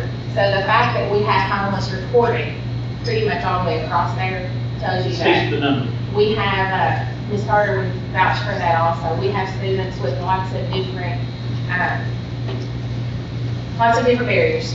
And so, as like I said, I'm sure barriers are barriers, but everybody has them, they just maybe looks a little differently.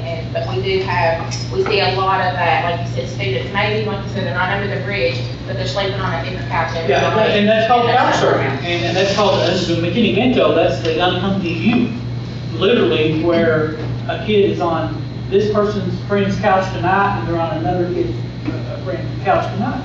And then they're at school the next day. I mean, that is, you know, you think of New York City or something, and homeless population, but we have a lot of youth that are doing that, or maybe for whatever reason, you know, they're no longer with the mom and dad, and the unaccompanied youth is a large population of the homeless population under the McKinney-Vento Act for Russell County students. For it to be reported, it's significant. Yes. I would think it's over 10, maybe, that we had to have in that cohort, so, that's kind of eye-opening too. But like I said, kids, are coming here and they many times are seeking it because they see it as an opportunity. And for many of them, specifically those EL students, it's their only opportunity that they have to get some kind of training to get really good at something. And we track that at Infinite Campus once we identify, but I'm sure just because nobody knows, there's a lot of students that are not accounted for at Infinite Campus. And once you're, quote, tagged as homeless, you're homeless as far as data collection for the year.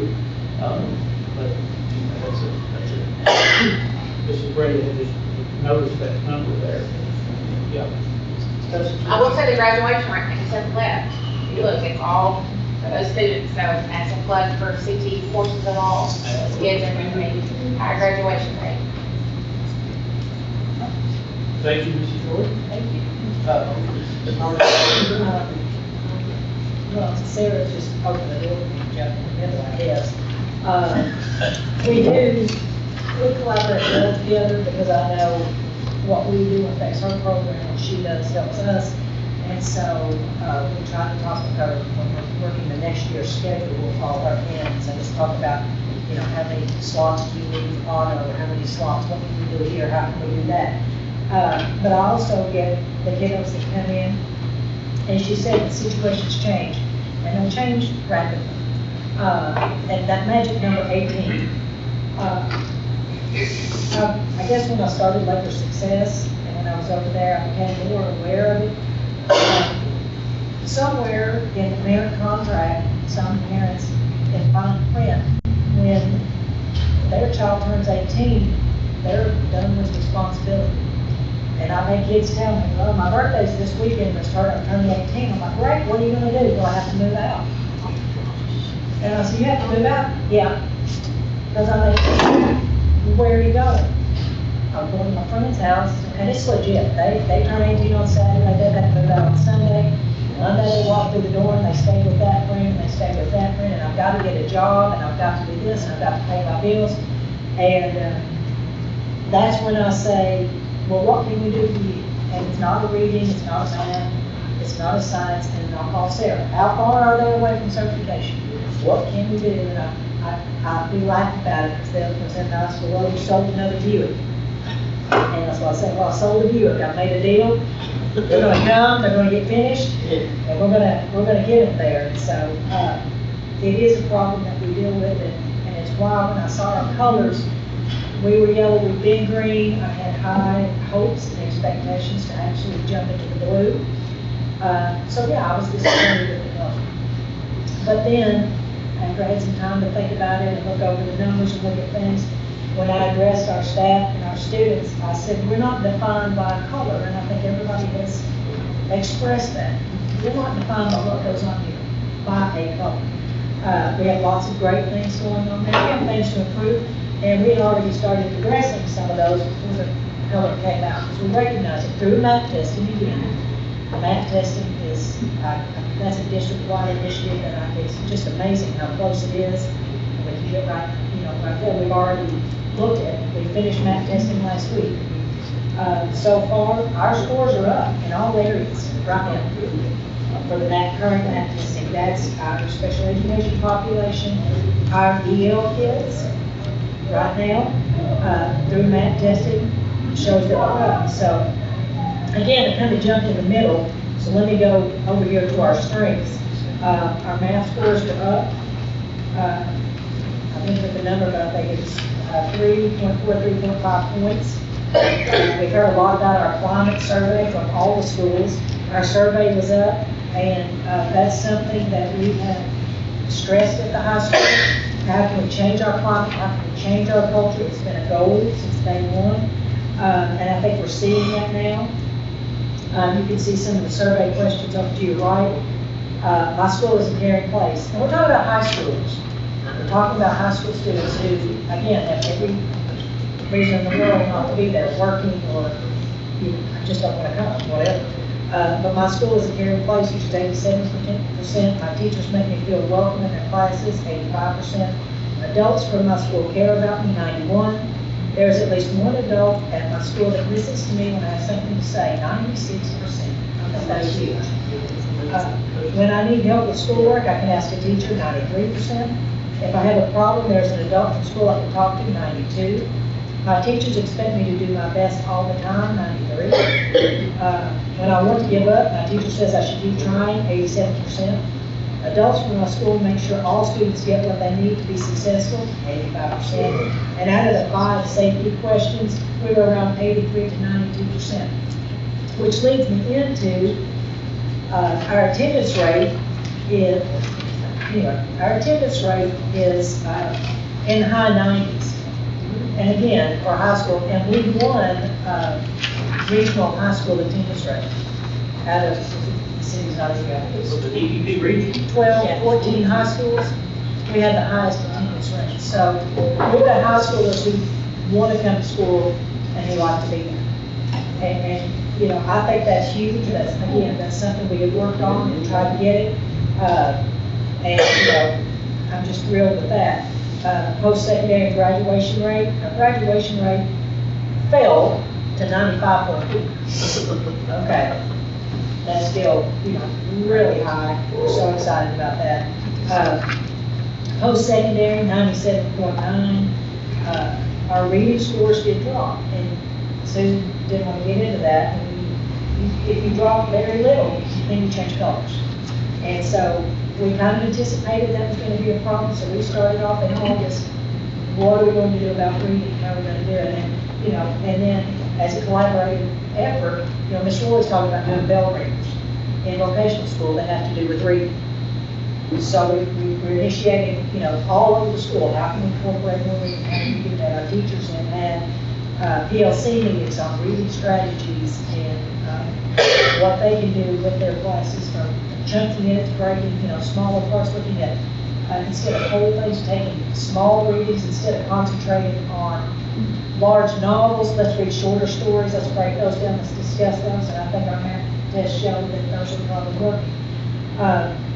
Social studies was higher, math was higher, science again was equal to the state. Our EO progress, it is growing, but I think Mr. Reynolds and I are in the same boat. This was the first year that EL counted for our schools. again, the number was so great. The number was so great. It counted. It was, it counted our accountability, we knew that was going to happen. But last year, we had several EL students that came to Russell County and enrolled in school, and they were 15 and 16 years old, and they hadn't been in school maybe at all, or they hadn't been in school since their 3rd grade. So what do we do? It's, you know, we're grateful for Marion, we're grateful for Rachel who was there, but we share that with the middle school. I mean, they're, you know, in Jamestown, they're at Jamestown, we may need somebody at this point, and, you know, we have this Deb and Dottie who teaches Spanish, and we pull her in sometimes, we say, somebody go watch the Spanish class, because we've got to have a translator, we've got to have somebody there, and, you know, we'd like to have our own, where we can have to share, there's no nice way to do it. I'm gonna try to put a nice, I'm gonna put a spin on it if I can. I mean, it is what it is, they are accountable for our test scores, and we try, I mean, we are trying. But again, if they're 16 and they move in, they're not really focused on school. They're enrolled in school because they have to be. And they do get classes down there that they enjoy. But I can't imagine, as Mr. Reynolds said, that I'm in the classroom just sitting there. You know, we've come up again with our strategies, our teachers, we've been talking with them on their guided notes or whatever they're doing, their PowerPoints, to have the Spanish version under it and do symbols, put a symbol there. And so they're redoing their lesson plans, they're trying to incorporate that. But then the testing, KSA testing, they're not going to have the symbols. They're not going to have the translation. They're not, you know, but we're working on that. So that seems to be, you know, getting a little higher. We are implementing EBIS. Okay, joking now. And we are RCHS, we're responsible, character, honest, and safe. And those are things our committee came up. We've had the soft launch. We're doing some things. Every year before KSA, we draft students. It's like the big football draft. We all get in the library. And we have the students' names and lists because we felt like if they were with somebody who they were cared about, who they had the relationship with, they would test better with. So every year we draft. And teachers say, we just go down the list, okay? You know, Joy Wilson, I've got her because you know, she's in my science class. Okay, I'll take her. And we go on. Teachers want to do that. They like it. And this year, we've already drafted. We call it Laker teams now. We have already drafted. They have their kiddos. We've met in those teams. And that was for them to brag on their test scores, to brag on the kiddos, or to start on that, to start building goals with each individual child. And so we think that's going to help us out as well. Talk about English learners, talk about our reading scores. Our special ed, the survey was a little low on that, but we did a practice survey before that because some of the questions on the survey are misleading or confusing. And I think we need to focus more maybe on our special ed kids, maybe going over and looking at the questions, what it means a little bit more. Because I know their results are not accurate. I know that wasn't what they feel or think because the way they act, the way, you know, their attendance and they're there, the way they communicate tells me different. College career readiness, 192 seniors from class of 2025, 125 are academic ready, 147 are career ready. Out of those, 112 seniors are both academic and career ready. So I know the community looks some colors. They look at things like that, but again, I invite anybody and everybody to come in and sign in. Come and see what we're doing. I think all the principals would like that because you get a better picture when you see it in action. And anyway, I think good things are on the horizon for us at the high school. I think we're doing great things. So just to talk a little bit about the map and how the high school is using that to be proactive. Math wasn't always done at the high school. They've not been doing it as long as the other schools. And anything new is a hard buy-in, especially at the high school level, for high school students and high school teachers. High school teachers are very specialized in what they do, like that's their training is in their area specifically. But that culture is also changing. Students are taking the math test and they're going up to teachers that aren't asking and telling them, hey, I moved up 11 points, 2 points from my goal, or they finished the test and I had to go in and administer one for a teacher that had to leave and we didn't want to mess up their schedule. They knew they were math testing and we wanted them to math test. So I went in there, hands were going up, well, what does this mean? What's this number? And so we had the concordance scores up on the board and they were able to see where they were at. The teachers are now realizing how close it is, like Mr. Reynolds and I think a few other of the principals were mentioning. When we looked at the map in the spring, compared to the KSA that we got back, which was also taken in the spring, most things were like a 2% difference. It was very, very close.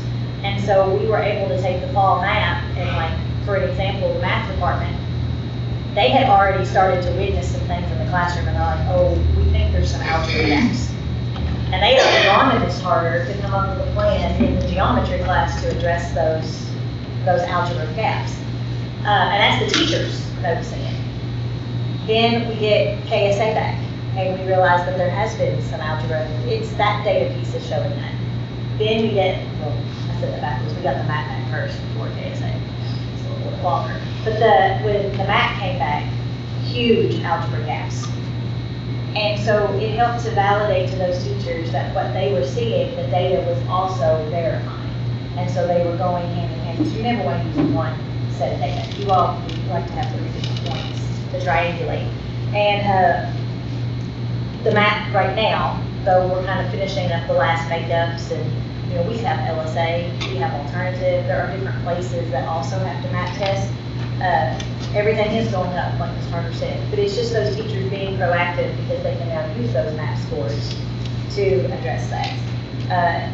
In our PLCs, Ms. Harder does a school-wide PLC twice a month, and every other week is not an off week.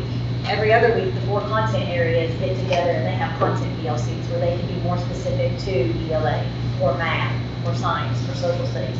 So every Wednesday, the teachers are meeting. They're working on their HQIRs, just going back to the resources that they're using. Vocabulary, I think maybe it was James mentioning the focus on vocabulary. The high school's also got to focus on vocabulary. They're looking at how important vocabulary is for your regular ed, but not just your regular ed, your special ed students and your EL students. If you don't know the words, how are you supposed to understand what you're reading? And so they really are focusing on how can we scaffold the reading, how can we add those images, how can we use this? And it's not just asking the teachers to do that. The administrative and the curriculum team, we're doing that also. The TDIS posters, when you all come visit the high school, and you'll see those around. When you get to certain hallways, you're going to see Spanish versions, but you're also going to see an English version that has emojis or symbols out beside each bullet to help those students understand. It speaks to the climate. It speaks to the students feeling like, hey, they're looking at all of us. We're all a part of this school. Miss Rachel has already came, they laugh when I say Miss Rachel, but Miss Rachel, if you have little ones, you get it, has already came in and done an EL training. Again, reiterating the use of vocabulary, reiterating how can we scaffold, because what works for, as John said, what works for one works for all. We want to do what works for all of our students. Culture, there's Student of the Month. You all may see that on social media.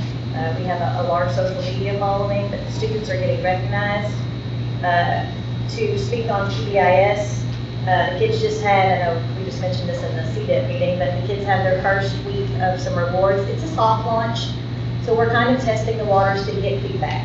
And the kids know that, and I like that because they get to be a part of it. They get to say, this is what's working, this is what we haven't liked, so that we can then change it for them. And high schoolers are young adults, and we want to feel heard, and we want to feel that what we're saying is being listened to. So we had the first student get a JDL speaker. PTO has helped a lot with that. They have a reward that is a guarantee. So they can choose to put their ticket in a guaranteed slot. They can put one in that's a limited number, so they know like the first 20 or 25 people are gonna get this one, so. And it's usually something that allows them to kind of hang out together also. So like if Ms. Harder and I are friends and we both get a ticket, we want to be one of the first 25 so we can be together for this reward. And then they have one that's just a risk. I'll tell you what, those kids put it in the risk one. I mean, I'm thinking I want a guarantee, but they throw it in that risk one. So we have the 3 weeks that we'll be doing the soft launch, and then that will continue, but we'll adjust prizes or the way the tickets work. PBIS actually met yesterday. We were doing 1 ticket per day, and one of the teachers spoke up and said, that just feels a little, she feels the pressure of having to give 1 per day. And so we talked about, well, how can we make that better for teachers? So I think having a team with the voices is also a big deal. In fact, one of them actually spoke up at that meeting and said, you know what? I think we need a student on this team. You know, we are getting feedback from students in Google Forms, but why not have a kid on there? And I actually spoke up and said, well, we just had our CDET meeting and we had a student there and it was wonderful. She because was, she she talked, had great she insight. represented. So I think that would be helpful. You know, at one of the ball games last week, there was a young man that cheers and plays football, and he was in the stands after the game, picking up trash. No one asked him to, it wasn't part of any effort that I know of. The next day I was at high school, and I said, Mr. Groves said, some of you all were talking about that. And I said, oh, there's a young man that somebody already reported him, somebody already given him that ticket, you know. Yeah, so teachers have classroom and hallway tickets, and then the ones that do bathroom duty also have bathroom tickets that they can give out for in the bathroom. And then when we have an assembly, each teacher will get an assembly ticket, or if there's a game or something like that. So it's really encouraged this positive behavior. At the end of each quarter, so we'll have this one will be just with 3 weeks, but again, it's a soft launch, so we're getting a feel. We'll have a bigger assembly where there's just some different prizes that'll be drawn, and you just kind of fun for the kids. They're really looking forward to it. And then the last thing I guess that I'll touch on, unless there's something else in part, is just the walkthroughs. Those have been going on the last couple of years. There's been a lot more of those and trying to share that data with the teachers, looking for things like one of the other principals mentioned is the learning targets. What kind of questioning is going on? Is it higher order? How are the students answering? Is the teacher giving wait time? Are you coming back to that student that didn't know and allowing them to give feedback on their answer? What are the students doing in the classroom? What are the students like? So those are some other proactive ways that we're already starting to say, okay, how can we go to the next level? Because you can't jump in and do everything at once.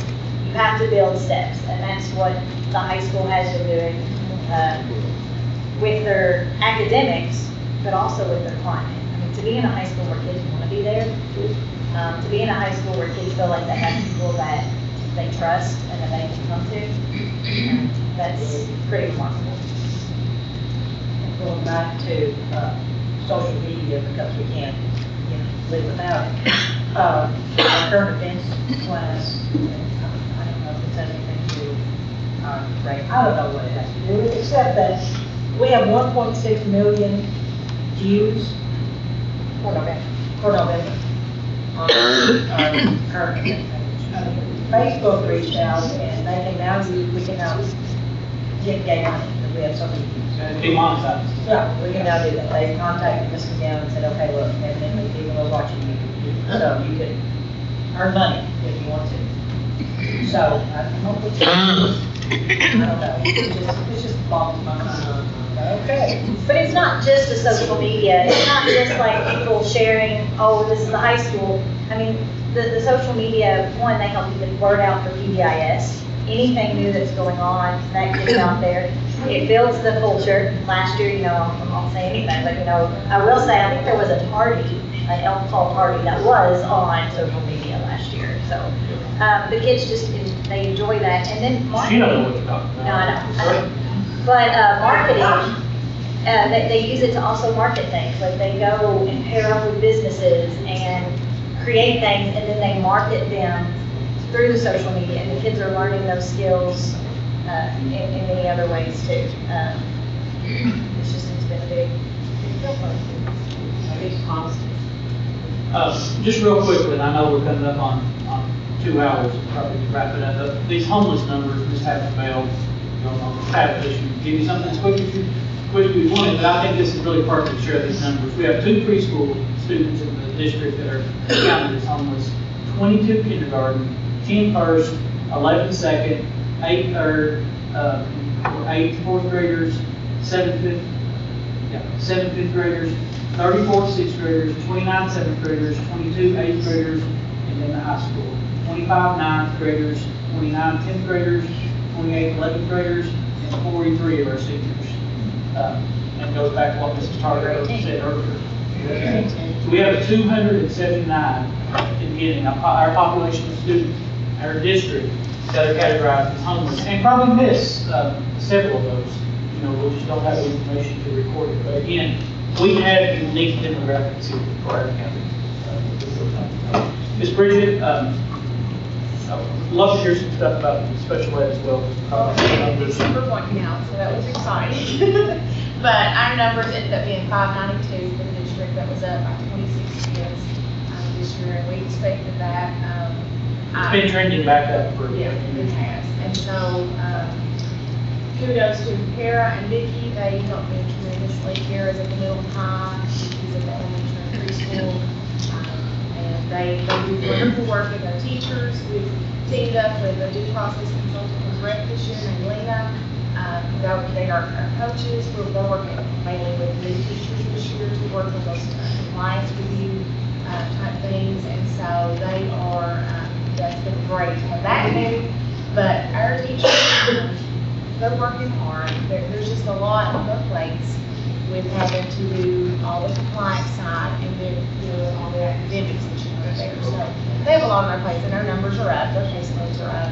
But hey, they've got a great attitude, and I tell them all the time, just keep doing what you do, and you love to do. Our students with our most severe disabilities, what we refer to as MSD, we added, if you recall, a classroom at the middle school. We had started for the first time ever an MSD classroom at Salem. And middle school, now even with additional teachers, is capped. And Salem is close to, and Jamestown is capped. So we have most severe disability classrooms at every school, and 3 of them have 2 teachers, high school, middle school, and Russell Springs. So our students with our most severe disabilities, that subgroup of students with disabilities is really even the ones that are not capped are approaching. Yes. And we have a pretty significant number of students that have been identified as autism for this year as well. The numbers are. Yeah. So again, unique demographics for both county schools. I don't know, everybody's talking, I don't know if anything come out church, if something's on your heart. We don't want to quench the spirits. But Brenda said, please do. No, I want to end with this, and I'll read it real quickly. I sent this out when we sent out our test scores and things like that, and I think it's pertinent for me to just read it aloud, and I meant it then, and I mean it now. And many of you principals who have echoed this today when you talked about your scores, and it's a lot more than just a number, but if you give me just a minute, I would like to read it publicly. So I want to be clear about something. Russell County Schools will never be defined by a score or label. What defines us are the things done for students every single day. It's the teaching and learning, the guidance, the support, the problem solving. It is the meals served, the clean and safe spaces our students walk into, the clothing and personal items provided when the family needs help, the food sent home to make sure students are taken care of, the conversations that calm a worried student, the encouragement offered at the right moment, and the opportunities created in the classrooms in arts and athletics and extracurricular. Everything you do helps our students feel cared for and supported. And I think that's what we're truly about. I mean, we want to celebrate all of our successes and our test scores, but at the end of the day, it's the care for our students and families that we provide. I think forward, I think we ought to give our folks in the room a well-deserved round of applause.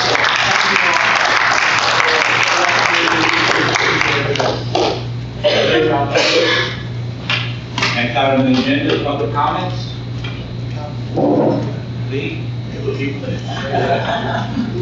Well, first of all, I heard the word board, so I showed up, not fully knowing what I was gonna see, but I learned a lot, and I would like to congratulate our whole school system. I mean, nothing's perfect.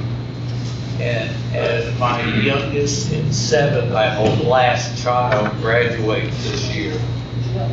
Everyone is different, and that's kind of one, and I did not realize the problem of homeless like this, but every student, every child are different, and you have to treat them different, and unfortunately, you don't do one thing that, when I went to school in San Diego, every year, for every school year, they had a parents' night, one in the first semester, as we didn't call it that then. And it gave the parents time to meet the teachers, but more importantly to me, the teachers got to meet the parents, because the parents had, as you all know, a huge impact. Understanding what their background is could maybe at times help you understand the right way to get that child triggered to learn. But two, I think you guys do a great job, and I also think you're all underpaid. So push Mr. Ford for more money. Anybody else? Look at the Christmas card. Not Brendan? Sure.